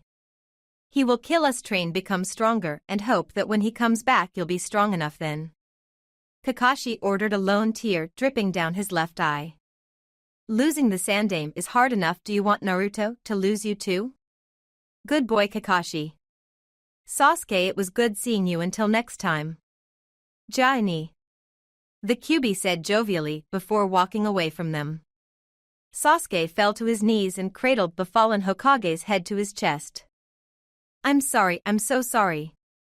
Even after this 2 years we still weren't strong enough. I'm never strong enough. Kakashi placed a hand on the teen's shoulder. Sasuke, this is not your burden to carry. We trained for 2 long years, preparing for the Akatsuki. We had no idea we were going to come up against the Kyuubi. How could we have known? And 2 years would never be enough to prepare for something like that. I don't think you can prepare for a beast like that. Trust me, I would love to kill him and avenge my sensei, but I'm not strong enough to hurt the Kyuubi, let alone kill it. Kakashi said, as calmly as possible. His mind was in turmoil. He hadn't been able to save the Sandame, he hadn't been able to protect Naruto, and the seal was broken, ripped open by none other than a dead Minato Namikaze himself. The Kyuubi had been set free and had left half his power still inside Naruto, but without the malevolent consciousness haunting him and taunting him behind the seal. What did that even mean for Naruto? Or the Akatsuki? In the lands formerly known as Whirlpool Country, many had been laid to rest. It was the site of a massive burial ground of Uzugakure shinobi who had died slain by enemy shinobi. But it wasn't just the burial site for Uzugakure ninja. In the middle of the site were 2 graves which officially didn't exist. It was the site where they had buried the Yondaime and his wife after the Kyuubi had cost them both their lives. Minato had requested to be buried there with his wife. It was her homeland, and it was where he met her at. To the people of Konoha, Minato was buried with the rest of the Hokages in Hokage Mountain as normal procedures dictated. The Shodame and the Nidaime were buried there. Sarutobi would be buried there as well. But Jiraiya had brought his student's body here to the land of Whirlpool Country to rest in peace. Lightning crackled and struck the Yondaime's grave. The deal has been broken. A hand burst through the grave. 2 weeks later, Konohagakure Hospital. Naruto woke up. Eyes bleary from all the sunlight streaming through the room, he shut them quickly and yawned loudly. He felt so tired. You're awake. A soft feminine voice spoke. He instantly recognized it. Yujito. Naruto called out warily. Opening his eyes again, he spotted her sitting in a chair, hands folded on her lap. She got up and walked over to him standing next to his bed. Hey baby. She replied, bending low to kiss him on the forehead softly. What happened? Naruto asked tentatively. You've been in a coma for 2 weeks. I didn't think you were going to get up, you had me scared. Yujito admitted, a sad look on her face. What do you remember? She asked. Everything. I remember fighting my dad, but he wasn't at the same time. He was fused with the half of the Kyuubi's chakra he took when died. He opened the seal and died, and Kyuubi came out and told me he was going to kill all of you, and then I blacked out. Naruto said. Yujito knew she was going to have to be the bearer of bad news. Taking a deep breath, she reached over and clasped one of his hands into hers. After you blacked out, Kakashi and Sasuke took out the Shodai and Nidaime Hokages and were about to defeat Orochimaru when the Kyuubi showed up. He explained to them how he got out and how he was a clone of you to an extent, and he killed Orochimaru easily. He offered to spare the Sandame, Sasuke and Kakashi, but the Sandame was going to attack and the Kyuubi snapped his neck and killed him. Naruto gasped and tears sprung to his eyes. He what? He replied, choking back a sob. Shaking with rage, his atrophied muscles wouldn't let him stand up. Not the Sandame, please, he sobbed out, and she hugged him and let him cry onto her chest. I'm so sorry, Naruto, I was fighting Gaara and couldn't make it in time. I had just defeated him, and by the time I got there it was too late. She said sadly, tears falling down her cheeks. It's not your fault, it's mine. Naruto croaked out, his voice heavy with guilt. It's not your fault, Naruto. Yujito pleaded, and Naruto pulled away from her embrace, a self-deprecating look on his face. It is. I got cocky in the fight against the Yondaime. My arrogance cost the Sandaime's life. If I had never dropped my guard, the Kyuubi would still have been sealed. I'm going to kill him. If it's the last thing I do, I swear to Kami, I'm going to kill the Kyuubi for good. Naruto swore. Naruto, you can't blame yourself, and you can't shoulder that burden alone. You fought bravely against your father, the Yellow Flash, and you won. There was no way you could have known that this would happen. Yujito replied. Naruto, you're awake, thank God. Jiraiya called out, walking into the room. Godame-sama. Naruto responded, his voice sounding haunted. Naruto, don't be so hard on yourself over the Sandaime. He walked into Sunagakure, knowing he was going to die. It was in his plans to do so, to die for you. Don't make his sacrifice in vain. Jiraiya said gently. It won't. You're going to train me, and one day I will kill the Kyuubi. That's the promise of a lifetime. Naruto vowed. Good to hear. We managed to intercept the Kumo team and send them back with their tails tucked between their legs, so all in all this double mission was a success. Your team stopped the Akatsuki and we stopped Kumo from entering Konoha. Jiraiya replied. Has anything important happened in the last 2 weeks since I've been gone? Naruto asked. Yes, we have discovered a new enemy within Konoha's walls. One that must be stopped, but carefully, because it is so deep-rooted within our own government that we cannot outright declare war. Keep your head on a swivel, Naruto, you're one of their targets. Especially now, especially now?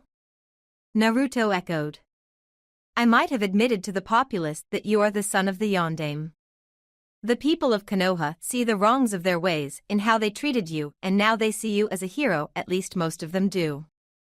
But this enemy is trying to bloody your name and set you up for failure. Be careful, Naruto. Stop by and see me when you get out. Jiraiya ordered and disappeared in a cloud of smoke.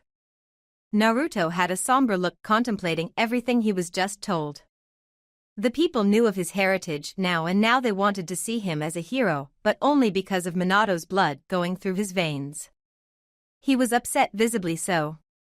But he didn't have time to waste on whether he was popular or not within Konoha. Frankly, he didn't care.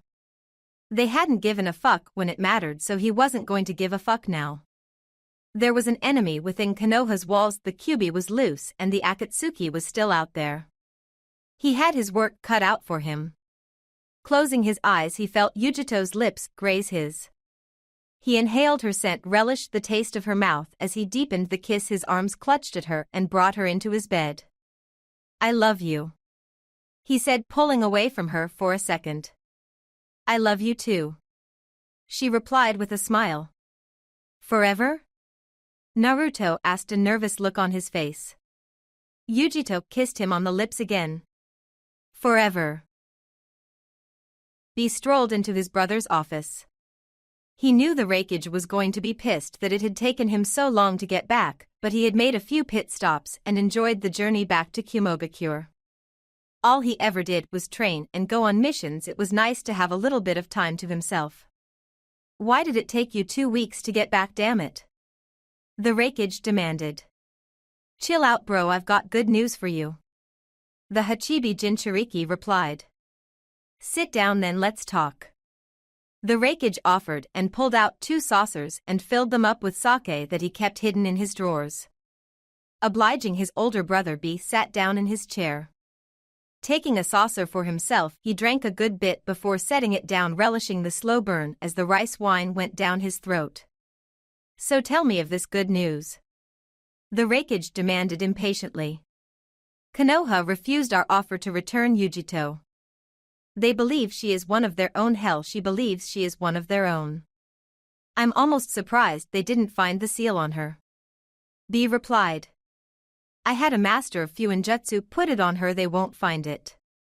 That is good news to hear. I had to gather so much intel to find out exactly where Uzumaki-san was going to be at and place Yujito in his direct path for them to meet. Her true mission, of course, is being hidden from her by the seal until it's time, and for now we can relax until it's time to destroy Konoha from the inside out, and then we'll finish the job and be the #1 nation out of the Great Five, and Konoha will be nothing but ashes. Requiem said laughing. Yes, I didn't quite count on her to actually fall in love with him or him to her as hard as they did. The worst part is she doesn't even know she honestly believes she defected until it's time for us to pull the plug on that false reality. B responded with a smirk. The Requiem nodded. Yes, consider Mission Sleeper Cell a success. We will rule the world and we will burn Konoha down to the ground and they will pay for what they did to us. The two brothers smiled and continued celebrating. Naruto walked towards the memorial stone knowing full well his sensei Kakashi would be there. Since he had known the ninja, he had always spent an unusual amount of time at the memorial praying to his dead comrades and friends. He had planned on coming here too to say goodbye to his Sandaime, a man who was like a grandfather to him. He remembered when he was attacked at 9 and lost his eyesight. Life had been so hopeless for him then, he hadn't wanted to live. But he had, and he had lived angrily hurting those who hurt him. Then he had met Sasuke and Sasuke became a brother to him. He had formed his first bond. It was crazy how happy a bond to someone could make you. To feel like you're not alone anymore. To know someone cares for you. Then he had met Kakashi, who had become an older brother to him, almost a father figure to an extent. He had looked up to him and realized he wanted to be a lot like him. Then he had bonded with Yujito, fallen in love with her, and it wasn't the connection that formed that day. He had known as soon as he met her that he wanted her. Watching her fight, bantering with her, he had forgotten about what little he cared for Ino and eventually came to love Yujito, a love stronger than anything he had ever known. A bond that couldn't be broken. He knew she would never hurt him. Arriving at the memorial shrine, he also noticed Sasuke there. He hadn't seen him either since he left the hospital, and he approached his sensei and comrade. Silently, he knelt down next to them and prayed and said his last goodbyes to the Sandaime. No words were exchanged between the three. They knew each other enough to the point where speaking was mute. As sad as Naruto was, he was happy. His life was looking up. He had friends, he had bonds, he had freed his father from Orochimaru, defeated key members of the Akatsuki. He was no longer alone. He sobbed, but these were no longer sad tears, they were happy ones. For the first time he could recall, he was genuinely happy.